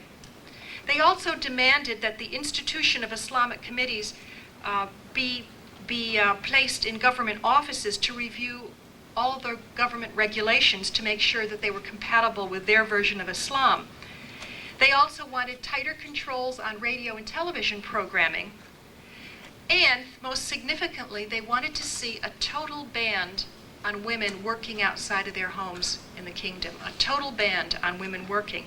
And these are the individuals who signed this human rights petition. One of the key issues at the Beijing conference is going to be, how do we define women's rights cross-culturally? This experience with the Committee for Legitimate Rights shows us that the question of what constitutes a right is only one part of the human rights dilemma. The other is, who are they for? As for who are they for, in the opinion at least of these committee members, human rights are for right-believing male Muslims such as themselves, and not for wrong-believing Muslims such as Shiite. When it comes to women, rights are allocated according to a different scale. Women's rights are grounded in the right to be protected by men and from men, in the right to stay home, to raise children full-time, to preserve the dignity of the family, to not be harassed by men in public space. Now, from that premise, all the restrictions upon women follow. Women should not drive, they shouldn't travel alone, they shouldn't manage a business, unless they can prove they've hired a male manager. They shouldn't work beside men, nor should they be allowed to study subjects which would lead to working alongside men. Indeed, they should not work outside the home at all. What it comes down to is that human rights, whatever they are not for everyone. They are distributed according to gender, class, nationality, and religious identity. There have been other organizations interested in human rights in Saudi Arabia. For the 2 years after the Gulf War, two separate groups, one that was operating out of Washington and the other operating out of London, were publicizing human rights violations in the country. Their main objective was to obtain the release of a number of Shiite men and women who had been arbitrarily arrested, tortured, and held incommunicado in Saudi jails. The publications had a much wider, much more positive and appealing human rights agenda. They called for a constitution with a clear statement of the rights of individuals. In particular, they called for a statement which included the rights of women in equality with men. These organizations championed the women who were involved in the driving demonstration. They wrote with great drama and gusto about the arrest of women for being not properly dressed or for being in the company of unrelated men. And they distributed literature about the treatment of women in Saudi jails. Now, what happened to these two human rights organizations operating outside the kingdom is the one semi-success story in the whole human rights drama in Saudi Arabia. But it's also a story about the problem women face in finding allies in the struggle for their own rights. First, I'm going to explain the success. The Saudi government had been facing criticism and opposition from an extremely right-wing group in the kingdom, which talked openly about overthrowing the regime. And this group was actually armed and were reported to have training camps inside the kingdom. But with the publication of these human rights abuses, the regime found itself facing embarrassment, real embarrassment abroad, particularly among its American friends, and growing Shiite hostility within the kingdom. So it became in the interest of the Saudi regime to defuse the Shiite opposition and compromise with the human rights activists. Now, members of the Saudi government and the publishers of these journals got together and reached an agreement last summer. And the agreement was that the Saudis would release all of their Shiite political prisoners and return their passports so that they could leave the country if they wanted to. And also the Saudis agreed to end discrimination against the Shiite in hiring and in education. The trade-off was that the Shiite human rights activists would shut up, that they would just stop publishing, stop publicizing their opposition to the kingdom abroad. But what about the issue of human rights? That had been a very important component of this human rights organization's activities. Well, the issue didn't even come up in the negotiations. I talked with a publisher of one of the journals, and this is what he told me. I said, well, what about your call for women's rights? And he said to me, women's rights are a product of cultural understandings. He didn't think that women's rights could really be addressed by the governments until attitudes in society change. And his point of view was very pragmatic, and I have to admit that I agree with him. He said it's really better for us to get the agreement that we can right now, get something we can live with, and then save the problem of women till later.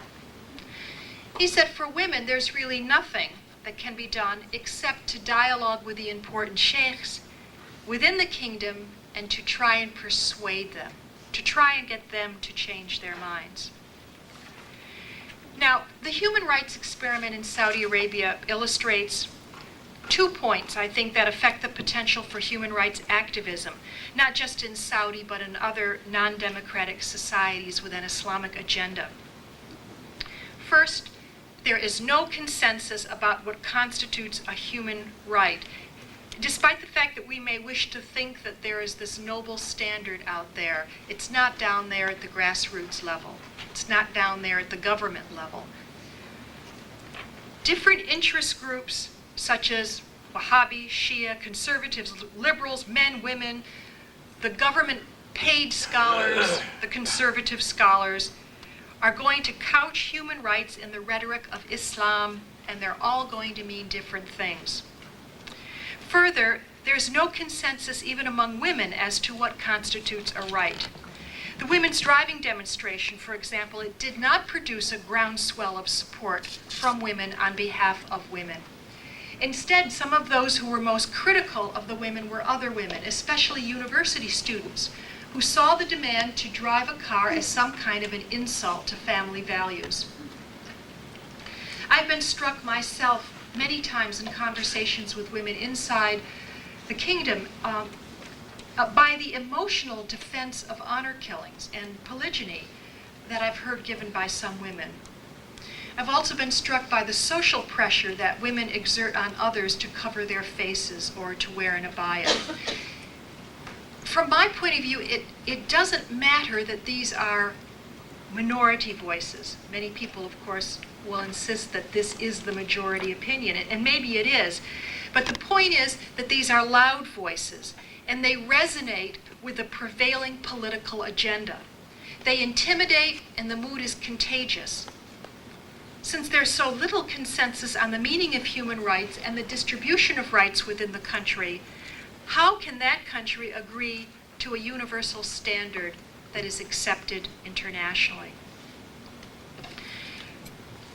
The second point I want to raise from this human rights experiment is that women's struggle is not just a struggle against politically institutionalized inequality, but against just what the Shia activists said. It's against cultural understandings. Therefore, I think women have to be very hard-nosed and accept the reality that they cannot rely on the goodwill of men.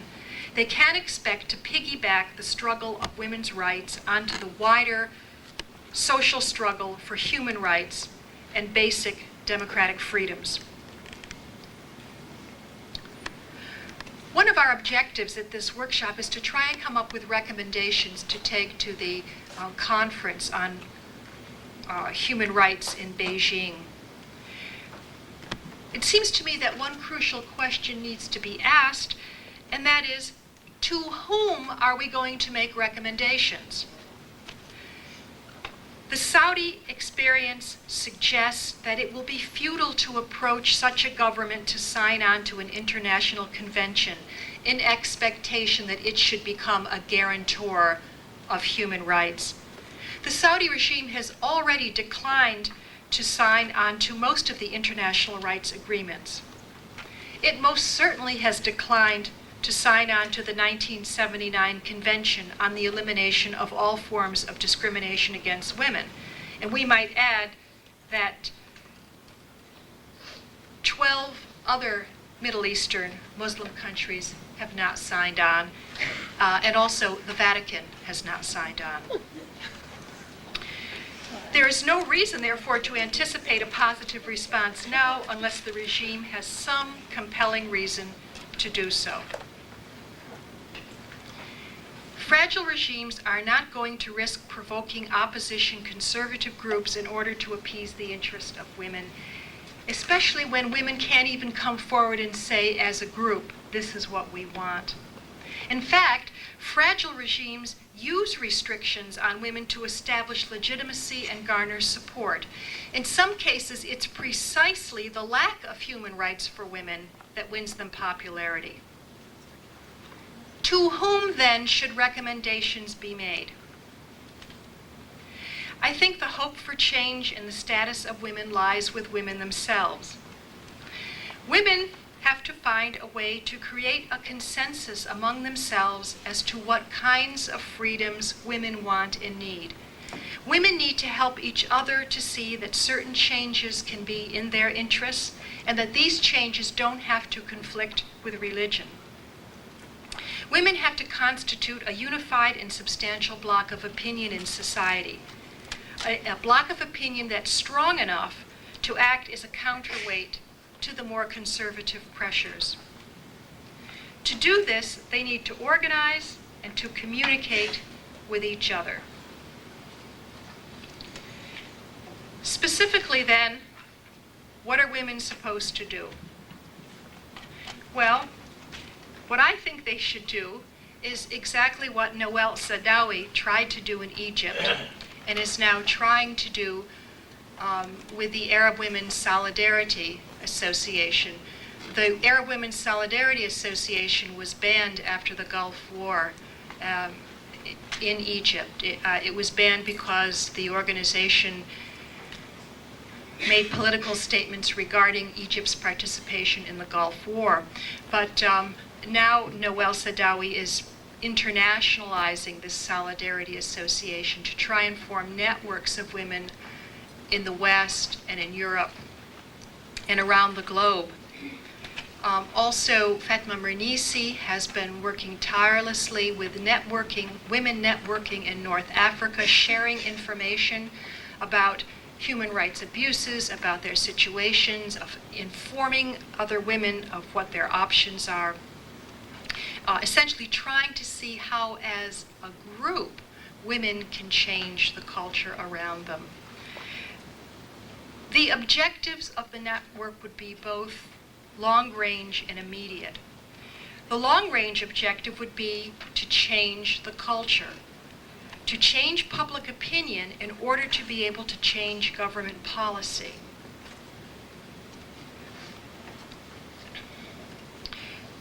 Women are going to have to encourage other women's understanding of how these limits on their lives, how restrictions that the government brings down on them limit their lives and actually imperil their safety. And this can be done so easily. It can be done just as it was done in the United States when women started getting together with what were called consciousness-raising sessions.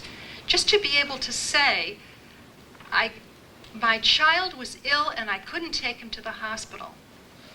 My child was ill, and we got to the hospital, and he was taken into the emergency room, and the doctor needed information from me about what the child's condition was, and I couldn't go in and talk to him because he was a man and I'm a woman. Women need to get together to discuss these things so that they can understand that they can't allow themselves to blindly accept these kinds of restrictions. I think we only need to look at the success of Islamist organizations to see how powerful consciousness-raising sessions can be. If you look at a place like Kuwait right now, since the Gulf War, there's been a very active Islamist movement in Kuwait, and one of their major avenues of changing Kuwaiti culture has been through women's organizations. There are a whole range of them operating now, and they have lecture series, and they invite women to attend. They're wonderful, they're useful, they discuss issues which are very important to women's everyday lives: childcare, education, medical care, childbirth, running your home with all of these modern appliances that are coming in now. What do you need to know? This kind of thing.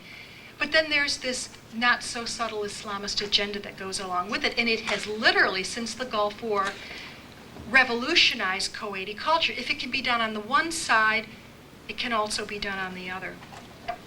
What about the more immediate goals? Women need to work to make whatever changes that can be made to improve their daily lives inside the country.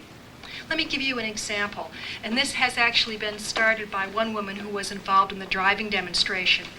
How about an organization of women acting as a job placement agency, sitting around brainstorming, trying to figure out where can women work within what are thought of as Islamic parameters? What kind of jobs can they actually take where they won't offend Islamic morals as they're defined within the kingdom? As it is now, women are not even allowed to walk into most of the ministries. A little imagination could go quite a long way toward opening up men's ideas about where women can work. Something like getting more women to work would not only provide more jobs for women, but it would also get men used to seeing women in public spaces. Again, that chips away at these cultural understandings. This kind of an organization could disseminate information that would be helpful to women.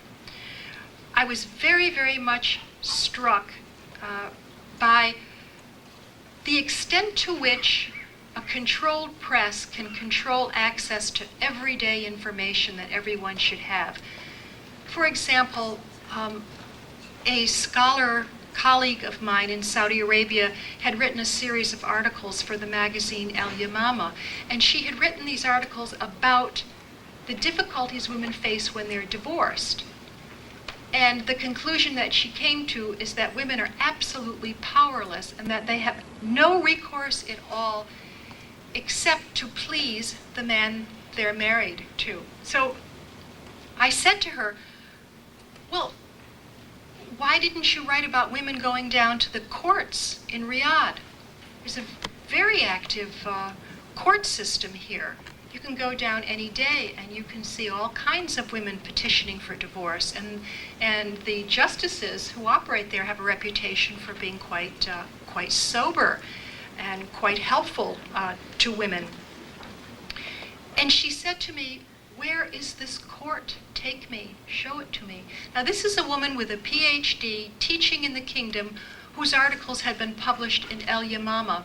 And I realized how easy it is for people to exist in their own little boxes because there's no public communication of information. That's exactly the kind of thing that a woman's networking organization can overcome. I'm almost finished just now. I'll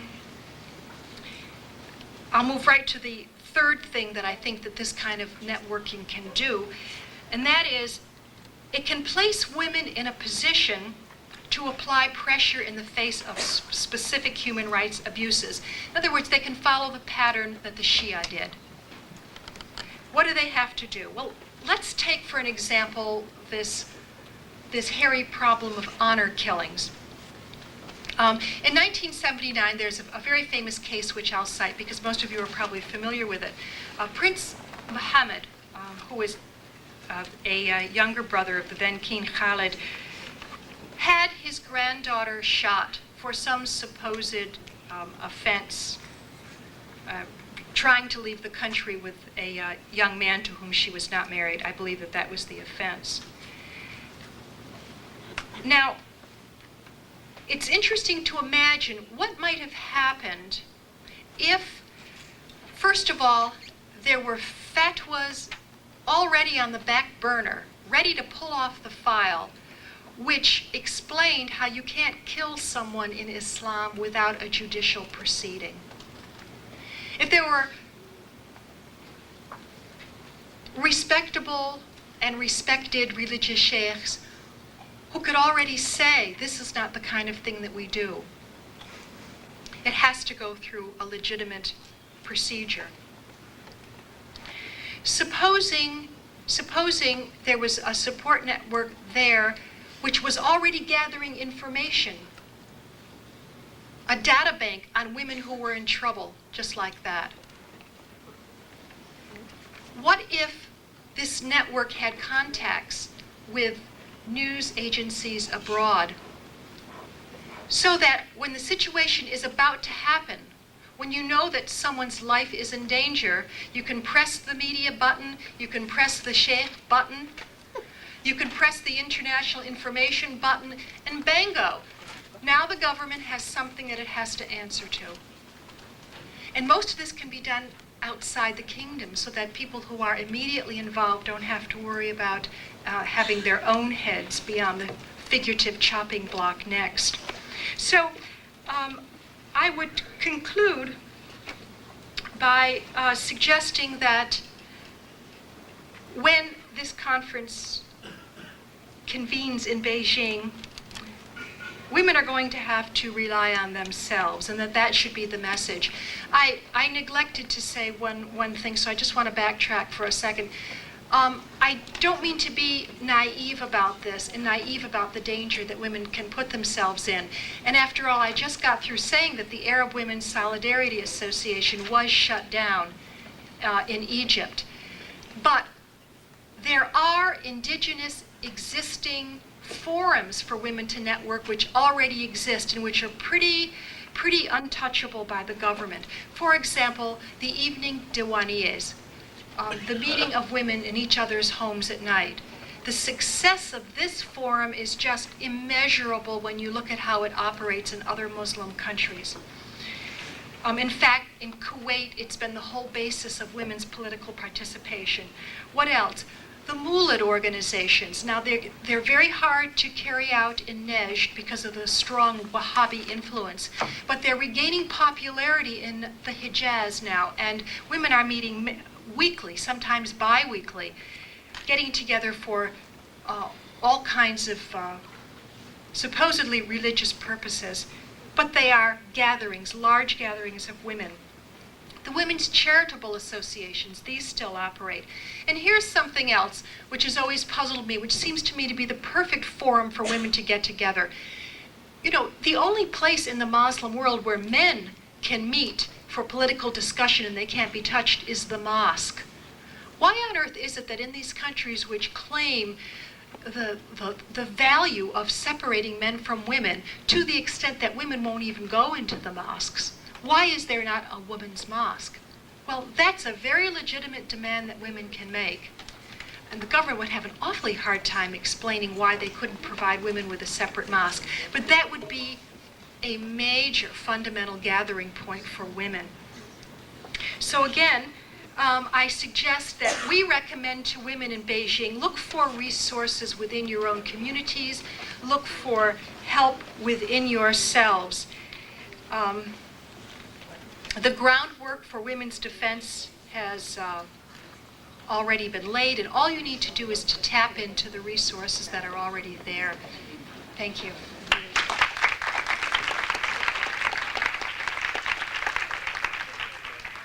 We are a little late. let's have a very short break. Let's say 7 minutes. And then I think there are some remarks on each other's papers that some of the speakers would like to make, and then of course we will have a discussion. We are brought up in the Middle East to obey the orders. In the West, we are brought up as well to obey certain other orders. That's one point. The other is how the West is working towards maintaining certain structures in the Middle East, and that also hasn't been addressed.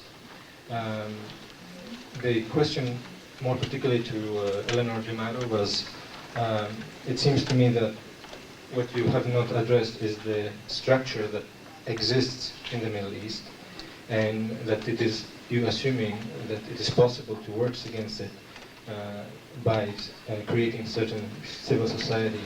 The system is set up in such a way that civil society do not exist, and women in particular are excluded from that. How would you react to that? Thank you. These are 3 questions. About the structure of societies in the Middle East being contrary and incompatible with civil society. This is an issue that's being very hotly debated right now, and I don't think that the book is completely closed on this issue. I grant that the hierarchical structure, the system of patriarchy, the strong family connections, the inculturation of the ethos of obedience, these are all problems in creating a civil society.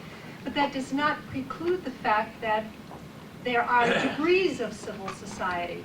And one only needs to look at the enormous variation from Morocco to Saudi Arabia. Things are very hard in Morocco, but it doesn't even compare. It becomes a very liberal place in comparison to Saudi Arabia. So I wouldn't agree that the structures are such that we need to assume that we can't establish civil societies.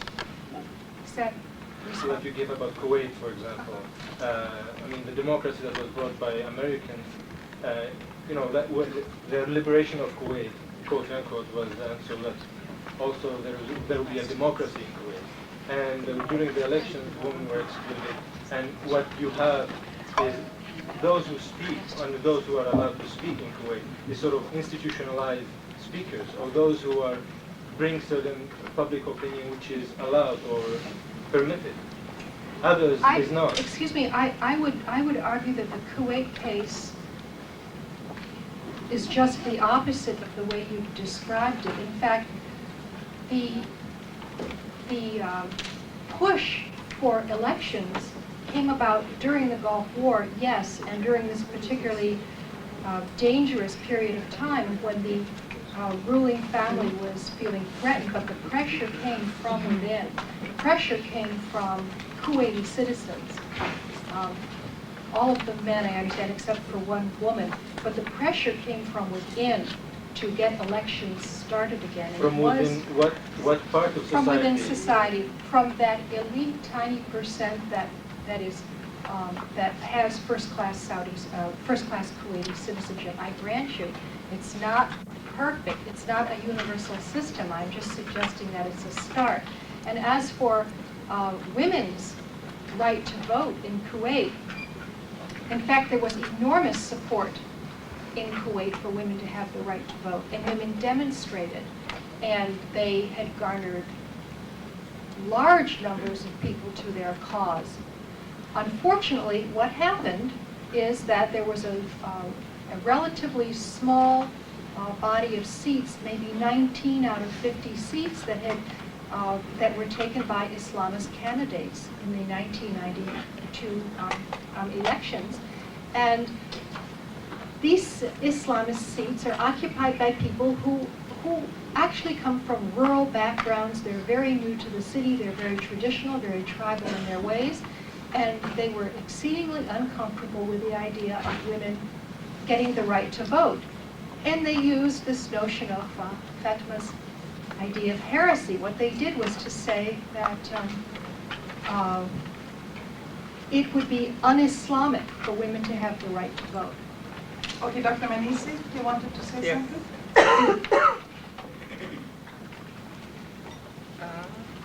This is not. She's got a recording mic. I will answer.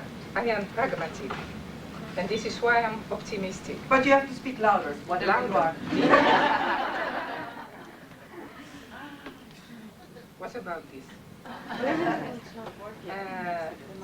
The Minister of Foreign Affairs, I think Mr. Leakey, says that what is important for the United States is free flow of oil.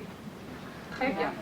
I'm going to tell you why free flow of oil, which was ensured by the Gulf countries investing in creating their legitimacy from religion, which functioned up to now as a stabilizing, silencing all dissent, is no more going to work. Why? Je reviens à mon truc d'hérésie. I think it's a very good model. There is a big difference between theocracy and what I call theopolitics, which is what Islam is about. Theocracy is one church and one clergy. Only the Pope can tell who is a heretic. And because of that, it is very stable. The church, the Inquisition killed for 500 years Europeans and murdered them. And there was no counterpart to attack the church because you have to create another clergy. It was difficult, so they found a way of saying religion is out from politics. But now in Islam, you have theopolitics. Islam is basically equalitarian. Every man, I'm not saying women, and minorities, that is the Christians and the Jews, they are protected, as she said. They are not part of the game. But all the men can attack as heretic the king of Saudi Arabia. All of them. And the movements which existed, these street movements, these attacks, these mob movements, is part of Muslim history. And I have given you one document. And it explains what's going on with Islamist movements now, which allows groups of men marginalized and kept out of the political scene to get in it. Alors, you have these documents, it's number 7. In the year 323, that is 935. And you are going to see how it is like today in Saudi Arabia, where what she described. The Hanbali, this is this sect, became active. Now it became a school, but then it was a sect. The Hanbali became active and their power became great.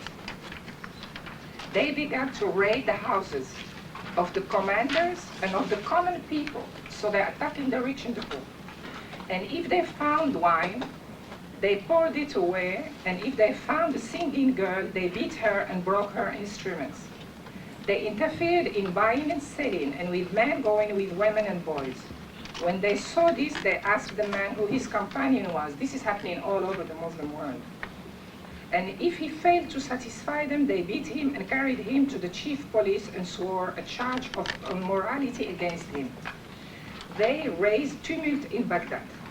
Now, here is the Caliph answering, because they are overtaking him on morality issues. You are immoral, we are defending the immorality. So the Caliph says, the rescript of the Caliph, Ar-Radi, was issued against the Hanbali. The Caliph, just like Monsieur said, what's his name, the head of the Egyptian? Mubarak, against the Islamism. The Caliph Ar-Radi was issued against the Hanbali, denouncing their actions and accusing them of believing in anthropomorphism and other doctrines. Now, the commander of the faithful swears by God a mighty oath which must be fulfilled, that if you do not turn away from that which is pernicious in your doctrines and crooked ways, he will surely punish you with beating, exile, death, and dispersal. and use the sword against your necks and fire against your dwelling. This is theopolitics, and theopolitics is atomization of the power to use violence. And this is why the Saudis, who have been stable up to now, taking their legitimacy from religion, can no more because of the globalization and the end of frontières. They have no frontier, and also because they are claiming, they are talking in the name of Islam, and they have all this money, they are raising the expectation of the poor people and the rage against them, because they are buying arms instead of creating jobs. So this is just to tell you, when you are saying there is no possibility to develop civil society, I am saying why this would be racist actually. Why should we not be just part of all societies and allowed to develop our potentials and develop justices just like the rest of societies? It wasn't necessarily. Are you going to answer? What I was saying about take to the people whom I'm working with, supposedly Muslim women. But first, before I ask that, and as an educator, I ask also, in whose interest is what's going on here now? Is it in the interest of those speakers, or is it in the interest of the grassroots of the Muslim women, whose none of them is being represented here? That's my first question. The second question is, really, what kind of results I'm getting out here? All I see, it's an insult to my intellect as a Muslim woman. It's a confused messages that does not say anything truly about the whole issue, the problem. One, let me start with Fatima Mernissi's comment. If I take your suggestion of strategy to be responsible, I don't think you are bringing a new message. This is the very basic message of Islam, for humans to be responsible as humans. Yet, I would like to know, then how do you suggest to be applied when you are giving criteria other than Islam? And if we're talking about Muslim women, how we do it within Islam? My problem with your criteria so far, especially in your writing, is that you're equating the issue of hijab, for instance, with slavery or otherwise, or when you talk about women not getting their right, Muslim women, and comparing it today, you compare it with what happened with slavery either. This is a complete misunderstanding of Islamic point of view of the male-female relationship. Male-female relationship comes first as partners in creating tranquility in this world.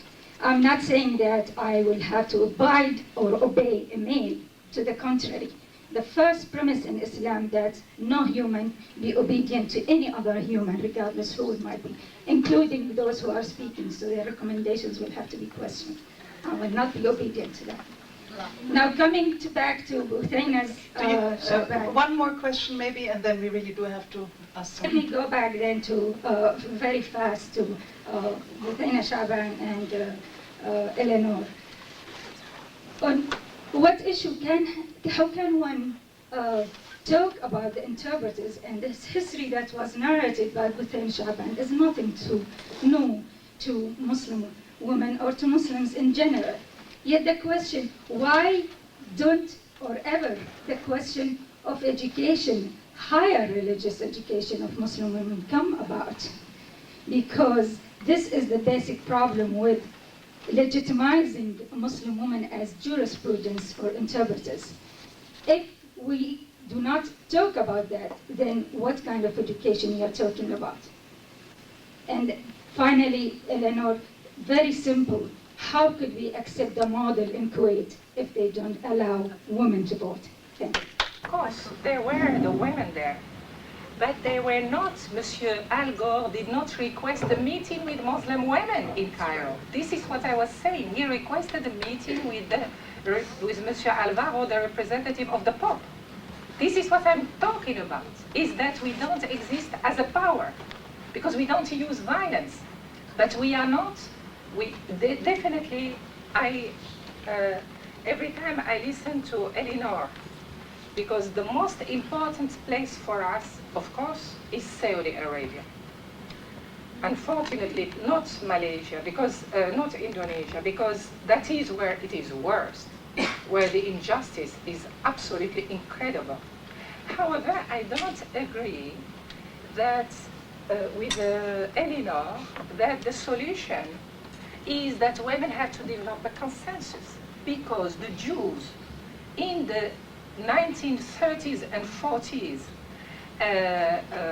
fascist and Nazi Europe did not stop the killing, the banalization, because this is what they did stop it by developing a consensus among the Jews. They stopped it by internationalizing responsibility and internationalizing accountability.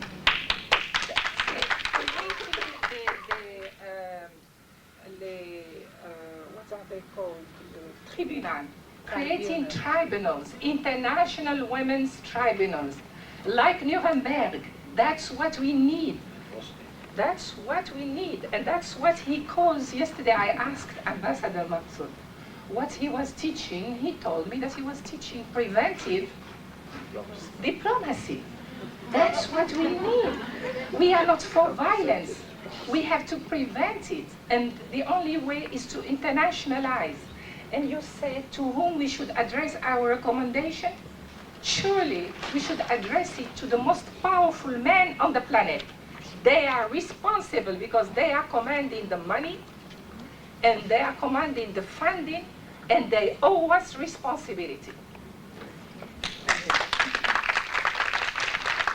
Please, Dr. Esfandian. I'll try and be very brief and give you the example of Iran.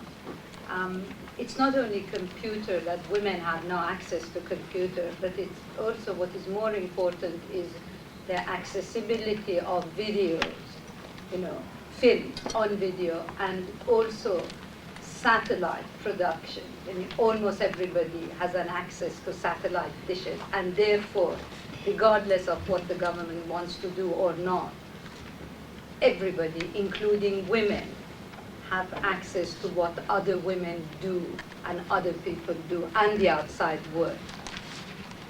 And computers are finding their ways in the universities, in schools, and the technology is there. So it depends how you're going to use it. So I just wanted to be very brief. Just to add to what Holly said and to tie in with what Fatima said, it's extraordinary. Does this work? It's on. Is this working? Yeah, you just have to speak right into it. Oh, okay. It's very important to use this extraordinary vehicle, which is the electronics media, for our cause throughout the world, and especially in our part of the world. But what is important is the message that goes through. And this is what ties into what Fatima has been talking about. There are people who have access to all sorts of ideas, all sorts of forums like this one, for exchange, for learning, for teaching, for debate. And to get these ideas, which are both related to our roots, related to our religion, our culture, and at the same time informed by others and diverse other cultures, the world situation as it is, and to get this across is what is important. What we're talking about, how to reach the grassroots, but then what kind of message to exchange back and forth, how to get the message of the grassroots to the others, and how to get this message back to them. And the intermediaries, such as those who are present in this conference, have the most crucial role, because they're in a position which is really in some ways very privileged to have access to both sides, and can then get this message through the media in connection to the cause that we're all fighting for. I think we have time for one more question, and the others, unfortunately, I will have to ask to talk to the speakers informally after this is over. Please go ahead. Happening in the discourse is that we're mixing several issues together. I think that this conference is not about Islam as such, but about the interpretation of Muslims, and unfortunately, there's a great deal of evidence that Islam is not what certain Muslim governments do or behave like. So we are not questioning the concept or the modalities or the moral imperatives of Islam per se. We are questioning the fact that why certain behavior patterns in certain Muslim countries have undermined the fulfillment of the enlightened aspect of Islam, rather than using Islam as a method to scare people by denying them their human rights and their access to justice, irrespective of what we think. Now, the second thing is that I tend to agree that there is a need at times to confront. But precipitous confrontation, as was mentioned now, precipitous confrontation can put, in certain areas of the world, the feminist movement on a defensive position. That is why confrontation remains a necessary option if it is not precipitous. Hence, the methodology of persuasion and incremental progress must seek to diffuse the inherited legacy of reaction, unnecessary conservatism, immobilism of thought.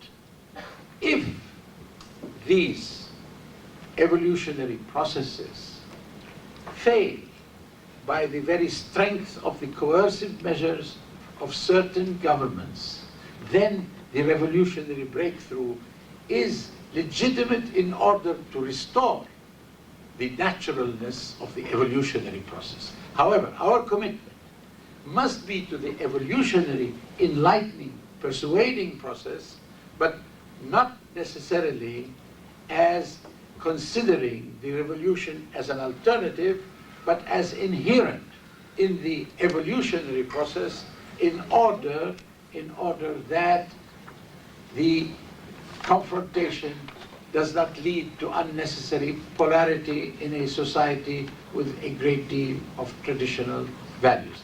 And therefore, I would like to suggest that in our discourse, we distinguish between Islam and some Muslim behaviors and interpretation. We distinguish between the confrontation as a method and confrontation as an option inherent in the persuading process. And thirdly, as was mentioned, that Westernization is not necessarily the universal concept of modernization. I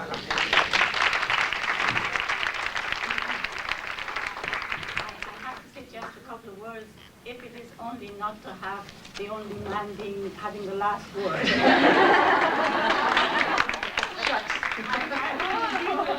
Most of what the ambassador said, I think it's very important to distinguish between Islam and certain abusive practices. But the thing that I want to just define a little further is that women's rights involves a reworking of society in every aspect of its existence: politics, economics, culture, education. In that sense, it has to be revolutionary. But methodology, ways of achieving, strategies can be very evolutionary and definitely nonviolent.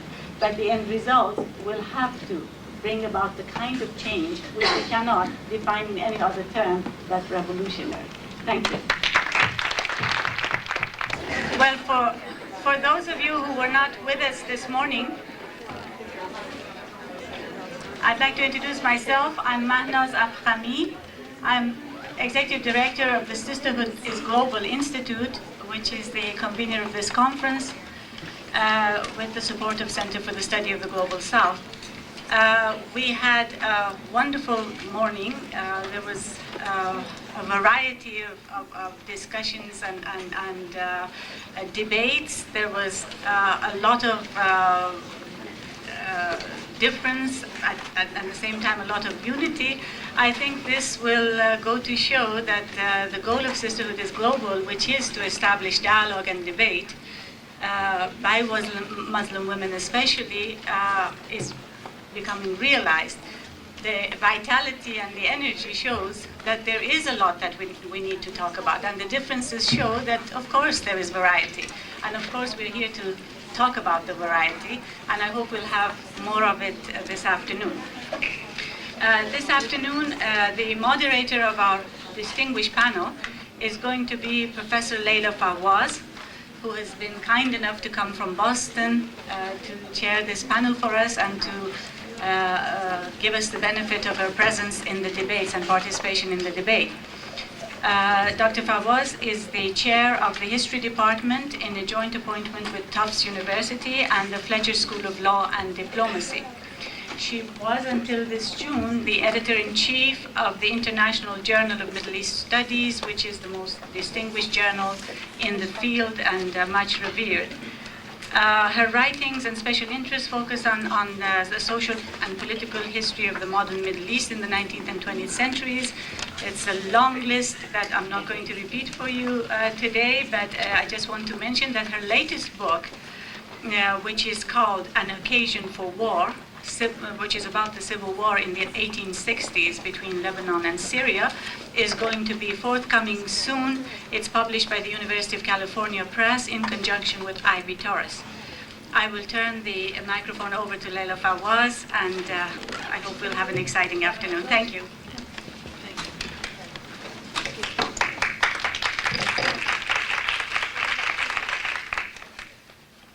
As Mrs. Afkhami said this morning, it is not the religion itself, whether it's Judaism, Christianity, Buddhism, or Islam, that stands in the way of the women's rights, but it is the power structure in various countries or by various governments. It is power that is at issue rather than religion. The panelists this morning and the questions from the audience showed the diversity of the situation and the different views that exist in the Muslim world and among us.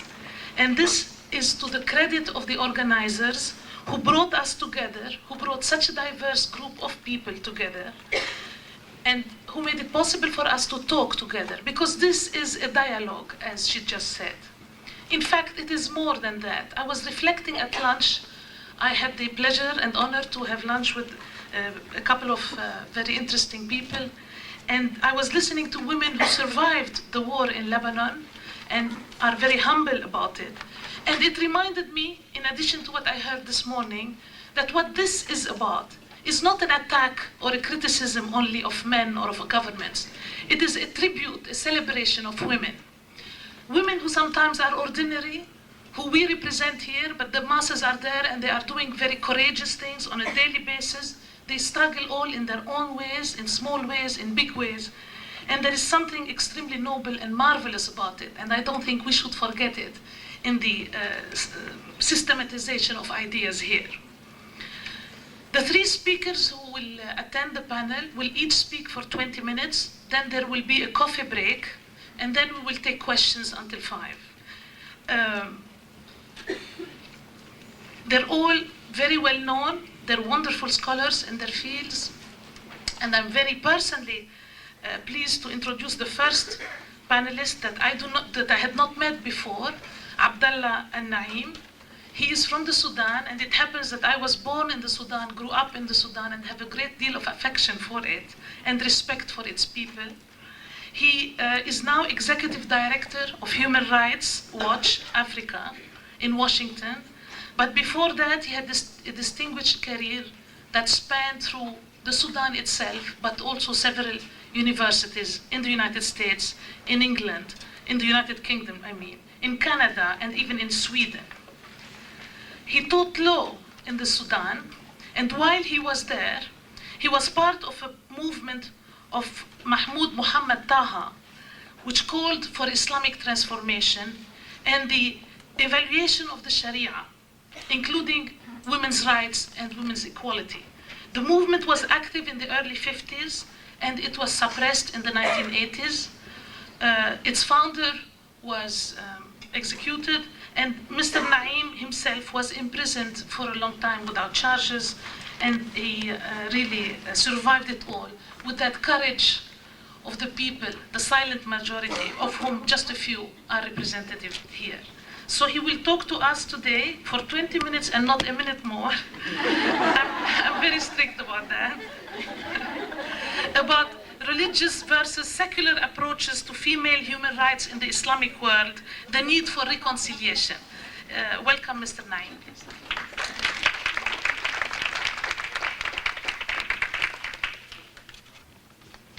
Thank you, Leila, and I promise I will stay within the 20 minutes, but maybe less rather than more. And Assalamu alaikum. Peace to you all. It is an honor very much for myself to be here on this podium here, but I wish it wasn't as rare an honor for men to be on such a panel. And I'm sure that there are more men who can speak and wish to speak on behalf of the rights of women, but I also recognize that ultimately it is experience and the level of insight and depth of understanding that women bring to the issues that should be listened to more. Men do speak enough, in other fora, so that it's just for me to express the honor of being here. The title which I suggested for the organizers is basically the question of why is it that we have a dichotomy and a tension between so-called religious and secular discourses regarding the rights of women. And I would like to suggest a number of propositions for discussion, and I would like briefly just to highlight them in the 20 minutes that I have. The first point I would like to make is that the dichotomy between so-called secular and religious is in fact false in some senses, but also extremely important in other senses.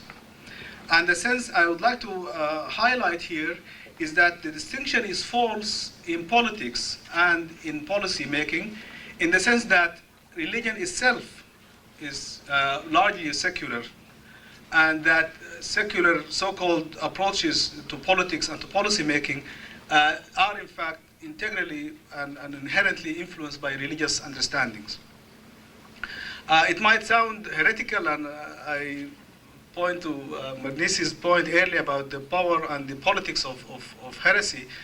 It might sound heretical to suggest that religion is secular, but it's such an obvious fact that there is no way that human beings can understand and relate to religion and for religion to impact on their lives except through human agency. Human understanding is the only way that we can understand the divine revelation. As a Muslim, my belief is that the Quran is the word of God, but that the only way that I can understand the Quran and make it meaningful in my life is through my own understanding of it. So there is the very fact of human agency in religious understanding would be, in my view, a very strong indication of the fallacy of distinction between secular and religious. However, and again, despite the fallacy, I think also carries out itself in terms of the politics and policy making, in the sense that human beings don't break down their understanding and their behavior in terms of what is secular and what is religious.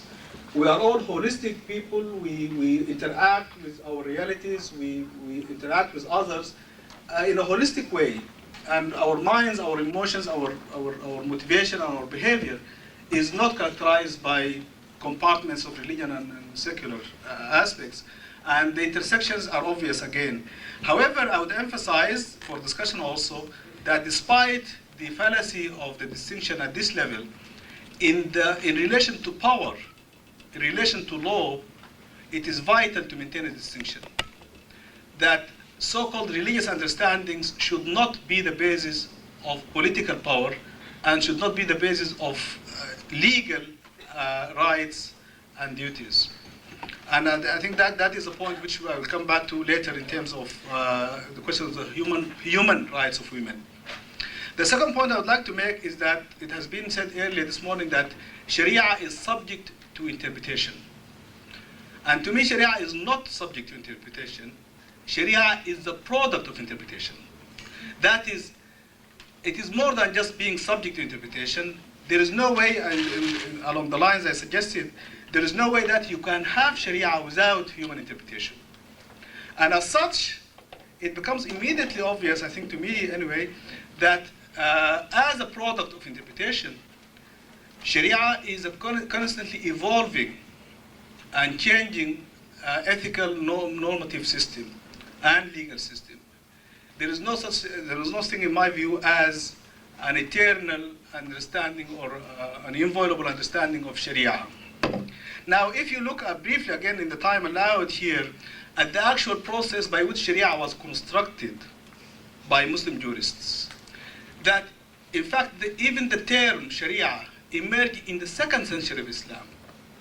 And reading Fazl Rahman, for those who care, I mean, you'll find that in fact if you look at the history and the way that Muslims live their lives, the most so-called authoritative and revered generations of Muslims throughout the 1st century of Islam, to them the concept of Sharia was unknown, the term Sharia was unknown, and it was a very spontaneous, natural, sort of living tradition process of looking at the Quran, understanding it in their context, and living accordingly, or not living accordingly as the case may have been. And I'm sure that they did not live accordingly all the time.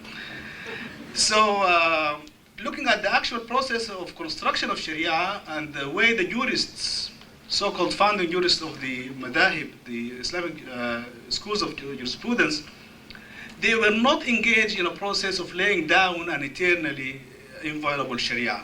They were responding to immediate needs of their communities and had no notion whatsoever that they were setting the law for eternity.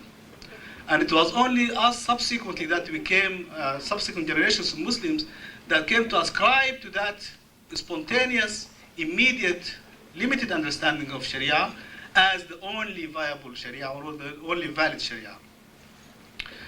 Another point I would like to make is that, again, we can discuss this in the afternoon or subsequently at any point, that looking at questions of the rights of women and the question of human rights of women, I would make the suggestion that there are rights of women under Sharia, but there are no human rights of women under Sharia, and you cannot have human rights under Sharia. And here I come back to the point about the distinction between religion and politics and the state and so on. The premise of human rights is a premise of universality, of the fact that, or the notion that human rights are rights to which people are entitled by virtue of their humanity. You cannot have a concept of human rights in gender or religious or other terms. What you have, if you have that distinction, is not, you are talking about rights, you are talking about rights within a legal or religious paradigm, but you are not talking about human rights. And of course, it can be debated whether or not we need human rights, but if we do, and I believe we do, we have to be clear that you cannot have it under Sharia, because it is a historically conditioned understanding of Islam, and because it is an understanding which is premised, the very notion of rights is conditioned on gender. As a man, I have a different set of rights from my wife or sister or daughter, who are women, by virtue of our gender or sex, and not by virtue of our humanity, and therefore it is not human rights that we are talking about. Another point I would like to make is that despite what seems to be an obvious conceptual confusion regarding secularism and religion and so on, there is a reality of a very dichotomized and polarized discourse in Islamic countries, in which people and positions and options are presented in those terms, which I think are misleading. What we have had now so far, I mean, we can go into the history of why we came to the point where we are now, but the reality is there is such a thing as so-called an Islamic discourse in Islamic countries, to which there is a response. Probably, I think it is the function of the failure of the secular so-called post-independence nationalist projects, that the discrediting of notions of secularism and nationalism as perceived in the region, that have led to a predominance of a so-called an Islamic discourse. And to my mind, the most spectacular success of so-called Islamic groups or Islamicists is the fact that they have managed to transform the terms of discourse and to define it in terms of their own conceptual and analytical and terminological choice. And again, due to a variety of factors within the region and outside the region, the rest of the Muslim communities are now responding to that discourse rather than engaging in their own discourses or in defining or contributing to defining the discourse. For this contemporary fact, at least, it is not permanent, I'm sure, and it's not irreversible, but at least for the time being, we have to engage in this discourse because of the unity of religion and politics, because of the intersections in people's minds and people's lives of the two. I don't think that we have a choice in avoiding a religious discourse. Fatima Mernissi this morning referred to the plurality or the need for diversity and plurality of approaches. And I agree with that, and I share her position in trying to engage in an internal discourse within an Islamic frame of reference by choice, without in any way restricting or denying the right of others to engage in different discourses. This morning, again, in the introduction, we heard about the need for a persuasive argument. And I agree, I think that is important, but it doesn't tell us what is persuasive and how persuasiveness comes about. I think there is an element of an internal cohesion of the argument itself, a question of legitimacy, a question of psychology, a question of orientation of the person who is more receptive or she is more receptive to one or another type of argument, but also there is an element of power in the persuasiveness of arguments. So I think we should have a holistic view of the persuasiveness of our arguments and realize that we have to engage in a power struggle as well as engaging in intellectual and theological elaborations of our positions. Because again, it was made this morning the point that the rights of women are a product of historical, of cultural understandings. But how do cultural understandings come about? And how come that certain cultural understandings prevail and other cultural understandings are suppressed? I believe very strongly that there is very, very strong diversity within cultures. Every culture offers options, and that people are constantly making choices among cultural options, and that there is no such thing as a monolithic culture or a monolithic interpretation of culture.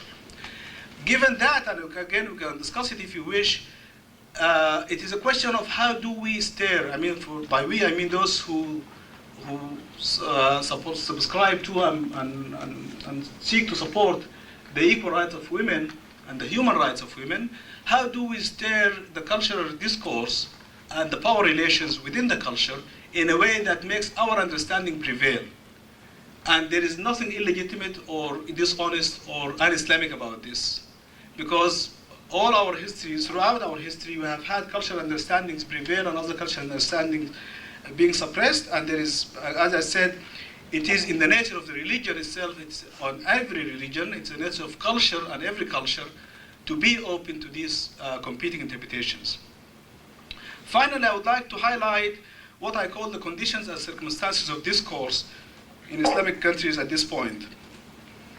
That because of a combination of factors, now we have this, as I said, polarized and dichotomized discourse between so-called secularists and so-called Islamists. And Islamists having seized the initiative and having seized the power to define the terms of the discourse, there is a number of features of the nature of that discourse that are helpful to highlight in order to understand and in order to reverse the trends that we see in our parts of the world today. For one thing, I think that the modernist so-called, the Islamists discourse is modernist in form, but extremely regressive and backward-looking in content. Islamists, I come from Sudan, and I know from experience, and also Egypt, observing other places, that the Islamists are very effective in employing modernist methods and forms of discourse. and Methodist style and presentation. But the content is very vague and very deliberately vague, I think, and also misleading, dishonest, intellectually dishonest for those among them who know better than what they say. And unfortunately, instead of attacking this discourse on its own terms, the opponents of Islamists have been co-opted into a process of apologia for their views, and very defensive, very confused, and there are reasons for that which we can also go into. But the consequences are that now, not only that the Islamists have defined the terms of the discourse, but that the other side have ceased to contest that and just ceased to subscribe to, and to, in fact, to become more royal than the king and become more Islamists than Islamists. And I think it's very sad to see that, because not only for the sake of those people who surrender their right to define the discourse and to define their terms in it, it's also disastrous for the whole community. The second point also about the nature of discourse is that because of political repression in the region and the lack of political space for discourse, that we find that the discoursants, I mean the two camps, you might say, rarely talk to each other, and even more rarely talk to each other constituencies. That is, the Islamists have their constituency, and the so-called secularists have their constituency, and they talk to each other, each to their constituency, but no dialogue really between the two camps. And that is, I think, is a very, very negative process, because what is doing is to polarize and to confront Muslim communities with very stark false choices. Either you are for Islam and Sharia, or you are for the rights of women and human rights. Either you are for secularism, or you are for an Islamic state. And I think that these are false dichotomies and very destructive dichotomies. Another factor which contributes to this false dichotomy and false options is the so-called confrontation with the West. And I don't say so-called because it is not real. It is real, historically as well as contemporary, and that it is very much ingrained in the consciousness of the people of the region through colonialism and through post-colonial domination, that the issues become cast in terms of identity and defense of identity. The boundaries of identity become more important than the content of identity. And Islamists seeking to define the content of the identity and to seize and to monopolize the right to define identity and to defend it. And the secularists at this point in time, as I said, surrendering the right to contest the Islamic definition of identity, or the Islamist right to claim to defend it, and they engage in an apologia. And for that reason, I think that people are faced with very stark and false options. These are some of the reasons I would suggest for the need to reconcile the two discourses. And I think it includes elements of my suggestion of the basis of reconciliation. And probably my time is up, and maybe in discussion we can elaborate. Thank you. Much for being so punctual. Our next speaker is Anne Elizabeth Meyer. I'm extremely pleased to introduce her, as she also is a friend. Professor Meyer is an associate professor of legal studies at the Wharton School of the University of Pennsylvania. She is also a member of the Pennsylvania Bar.